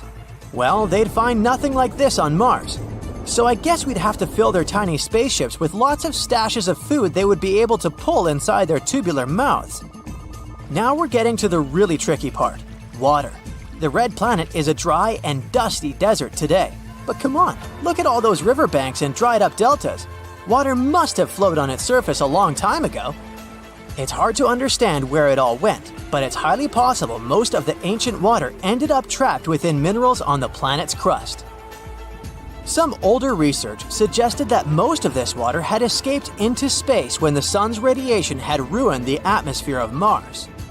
But a new study has shown that only a little bit of water escaped, while most of it is still there, hidden and waiting for us to discover it. Also, a few years ago, researchers found signs of hydrated minerals on the slopes of the Red Planet, where they saw mysterious darkish streaks that seemed to flow. It mostly happens during warm seasons, since they fade when it gets cooler. These downhill flows could be evidence of real liquid water on Mars. Scientists have discovered some minerals that confirm this idea too. These minerals can lower the freezing point of water like salt does on icy roads. That's why scientists think there might be a shallow underground flow of briny water that causes these streaks. Tardigrades probably have excellent instincts, considering they can survive even in the toughest conditions. So they'd probably find water on Mars way before us. But even if they didn't do it right away, they would still have their tactics to stay alive for a while. If this creature loses 99% of its water content, it can survive by pausing most of its vital functions. It can remain in such a state for a couple of years. Tardigrades can absorb extremely strong impacts that would easily crush other animals, including us. They can withstand radiation levels so high that they could destroy a human. And even if we do send tardigrades to Mars one day, that won't be their first trip to space. In 2019, a spacecraft went to the moon, carrying thousands of tardigrades, the first lunar library, human DNA samples, and a DVD-sized archive that contained 30 million pages of information. The idea was to create archives of all the knowledge the human race had collected. But seconds before the spacecraft had to land, the mission control lost contact with it, and it crashed into the surface of the moon. The team was wondering what was going to happen with the spacecraft's cargo. After lots of discussion and analysis, they assumed that the library had survived, and even crazier, perhaps tardigrades had too. They were in this dehydrated kind of dormant state, so they shriveled up into tiny balls. They lowered their metabolism and expelled most of the water from their bodies, waiting for a better environment where they could be their best selves once again. These creatures can stay like this for decades and survive extremely harsh conditions. And this wasn't the first organized tour to space for tardigrades. In 2007, a team of scientists sent a group of these tiny water bears to orbit our home planet on the outside of a rocket for 10 days. They did pretty well, considering that when the rocket got back to Earth, 68% of these creatures were alive.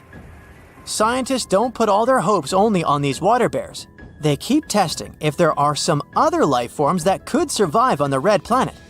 They did an experiment called Biomex on the International Space Station. They took tiny organisms such as algae, bacteria, and other similar creatures and kept exposing them to really tough conditions in space for 18 months. This means things like huge changes in temperature, extreme radiation, and vacuum. The amazing part is that many of these tiny life forms survived these harsh conditions and came back to Earth as true space heroes. So they could probably deal with the hardships of living on Mars. Scientists studied archaea as well. Those are tiny ancient microorganisms that have existed in salty seawater on our planet for more than 3.5 billion years. Some of their relatives from the Arctic also survived in space-like conditions. But life on Mars doesn't have to be a whole new thing. Billions of years ago, the Red Planet might have been a bit like Earth. It most likely had water, and that's one of the key ingredients for life. Scientists believe tiny organisms called methanogens might have thrived there. They were hiding beneath the surface to stay safe from harsh radiation. These organisms could have breathed in hydrogen and carbon dioxide, exhaling methane gas. But as they gobbled up hydrogen, which was a powerful greenhouse gas back then, they might have cooled the planet too much. So it's possible these ancient microbes are still somewhere there, trapped in ice deep below the surface. They could be in a sort of deep sleep, waiting for better conditions to wake up, or some new cool friends from Earth. Hold on to your hat, my friend. These internet users came across some hauntingly spooky stuff IRL, but I'm guessing you'll want to stay away even from these pics. Picture this. You're boarded and ready for takeoff in a huge Boeing jet. It's your first time on an airplane.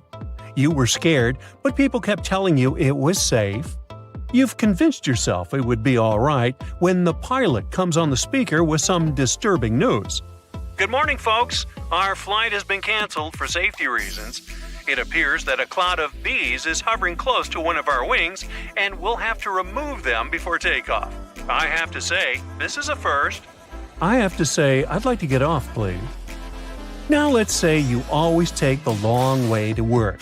It's one of your favorite bits of the day because you can enjoy a peaceful walk surrounded by beautiful scenery. You're passing across a muddy pond area, like you normally do, when something strange catches your attention. What on earth could that be, you ask yourself? Apparently, it's a colony of reddish worms, just casually existing. I think my stomach just turned a little. Have you ever backpacked anywhere around the world? If you have, then you were probably worried about one thing and one thing only – bed bugs. Getting into a new hostel, the typical routine is to check your mattresses. The worst thing is to sleep in a bed filled with these little creatures and then have to wash all your clothing the next morning just so you won't pass this around to other establishments. If you ask me, this appears like a bed bug and sci-fi beetle had a fight in this person's bed and this is what was left. Well, jokes aside, it reminds me of the remains of some bug. Which bug? I have no idea. I'd tell this woman and all hostel owners to use some kind of mattress protector, just so that backpackers all over the world can stop sweating so much over these tiny creatures.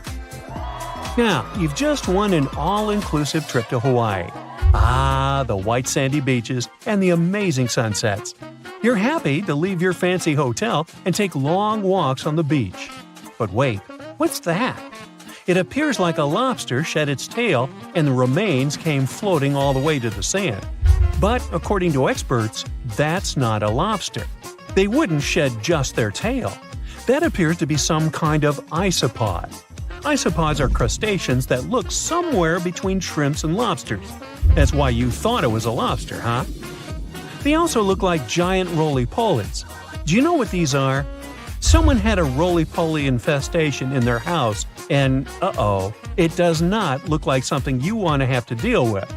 Imagine spending your days hunting these tiny creatures all over your furniture. No thanks. Now, when I was a kid, I loved playing pranks on people. But I would be the first one to be completely spooked when someone played a prank on me. I'm guessing the person who ran into this thing on their office wall wasn't too pleasant.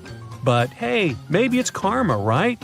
What goes around comes straight back around. Imagine it's a sunny Sunday morning and you went on a hike with your best friends. You hiked up a pretty steep mountain covered in knee-high vegetation. You know what that means, right? Bugs. The great thing about bugs is that they never cease to amaze you. There are endless varieties of extremely rare and never-before-seen bizarre bugs. The first one you met was this thing right here. It fell off your dog's back. It resembles a jackfruit seed mated with a spider, and this is what came out of that union. Hopefully, it's just a bizarre insect and not threatening in any way. Your sock also picked up a few buddies along the way. Look at the number of ticks your sock protected you from. The next time you go on a hike like this one, you should take some kind of bug repellent with you, but a strong and effective one. You know, like an ultrasonic repellent that disorients ticks, so they'll never find the way to your juicy socks. And speaking of bugs, quick test here to find out if you're the type of person that loves or loathes the great outdoors. Imagine it's early in the morning and you just woke up in a remote house found deep inside a forest. You step outside, and the first thing you see on the porch is a snake casually passing by. Would you take a selfie with it, or close the doors and hide back in your covers as fast as humanly possible? Or maybe you just woke up, opened the door to the outside world, and got to be the sole witness of a bug molting. Would you shed a happy tear or be disgusted by it? I mean, look at it. It seems like a baby Pokemon. So cute. Ah, it's summertime. My favorite time of the year. You can enjoy the pool until late in the evening and meet your friends and family for a Sunday outdoor picnic. But there's one thing that really annoys me: bees.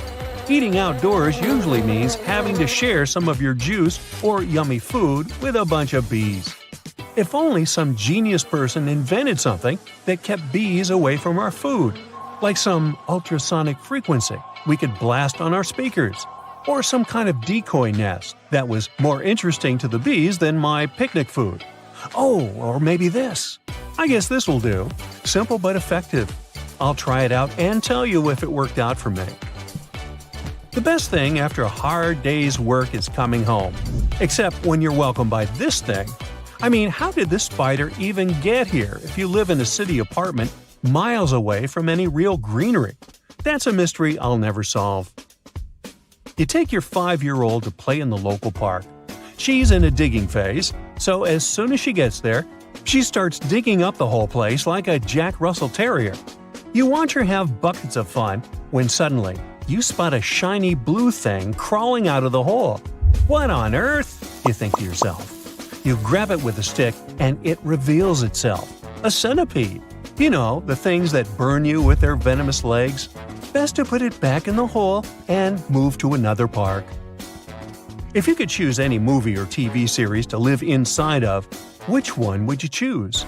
Most likely some cozy rom-com, right? I'm guessing no one, or almost no one here, would choose to live life as a Last of Us character, right? But it seems to me like this person had a Joel moment, if you ask me. This thing crawling out of the forest floor is a fungus that imitates a human hand. I mean, does life imitate art, or is it really just one giant messy blob? Remember when we talked about backpackers? Well, this person had a similar problem as they do. Apparently, they took a bunch of clothes to wash and dry, and this is what the dryer filter looked like afterward. There are maybe 100 little buddies in there. Ooh. Out of curiosity, do you know why they're called bed bugs if they hide on the floor and not in your bed? They crawl up to someone's bed at nighttime because they can sense carbon dioxide emissions, also known as they can sense your breath. If this isn't a horror movie plot, I'm not sure what is. Where do I even start with this one? I'd say this piece was actually a prop from a Tim Burton movie that somehow got lost and ended up in your vegetable basket. It's supposed to be a yam, but it's shaped like Grinch's hand if he were white instead of green. Oh my. In my wildest dreams, I couldn't make this stuff up. Today, I'm going to tell you about creatures that had unique features which allowed them to grow to incredible sizes. They were some of the most impressive animals to have ever existed on our planet. The Argentinosaurus is a genus of sauropod dinosaurs that lived approximately 97 million years ago in what is now South America. Scientists think it was one of the largest land animals ever, with a length of up to 100 feet and a weight of up to 100 tons. A farmer stumbled upon a giant leg bone while tending his cattle. That's how he discovered the first fossils of the Argentinosaurus in Argentina in 1987. Further excavations uncovered more bones, revealing a massive dinosaur that would have dwarfed most other animals of its time. The Spinosaurus, meaning spine lizard, is a genus of theropod dinosaur that lived around 97 million years ago in what is now North Africa.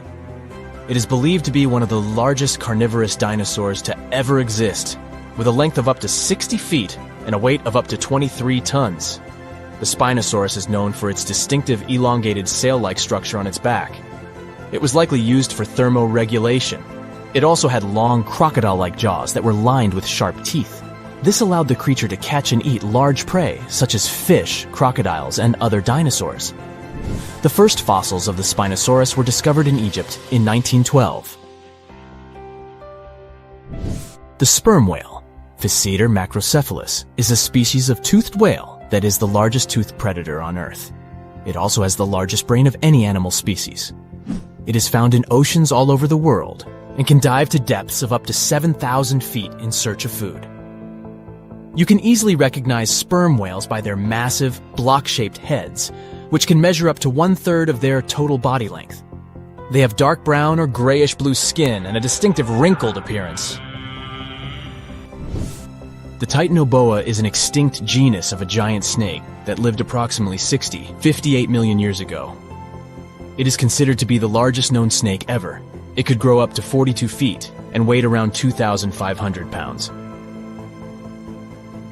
The first fossils of the Titanoboa were discovered in a coal mine in Colombia in 2004. This discovery meant a lot because it provided insights into the size and behavior of snakes during the Paleocene era, as well as the overall climate and ecosystem of the time. The blue whale, Balænoptera musculus, is the largest animal on Earth, measuring up to 100 feet in length and weighing as much as 200 tons. These marine mammals are found in oceans all over the world and can live up to 90 years. Blue whales have a long, streamlined body that is usually blue-gray in color with mottled patterns. They have a small dorsal fin and 2 pectoral fins that are about 1/3 the length of their body. Blue whales feed on tiny shrimp-like creatures called krill, and they eat a lot. A single adult blue whale can eat up to 8,000 pounds of krill in a day. The Leadsichthus is an extinct genus of large, bony fish that lived during the Jurassic period, approximately 155 million years ago. It is believed to be one of the largest fish that have ever lived. Some estimates suggest that it could grow up to 55 feet in length. The first fossils of Leadsichthus were discovered in England in the 19th century, and more recent discoveries have been made in other parts of Europe, South America, and Africa. Despite its enormous size, the Leadsichthus was a filter feeder, similar to modern-day whale sharks, and likely fed on plankton and other small organisms. The creature did it by simply swimming with its enormous mouth open, filtering water through its gills.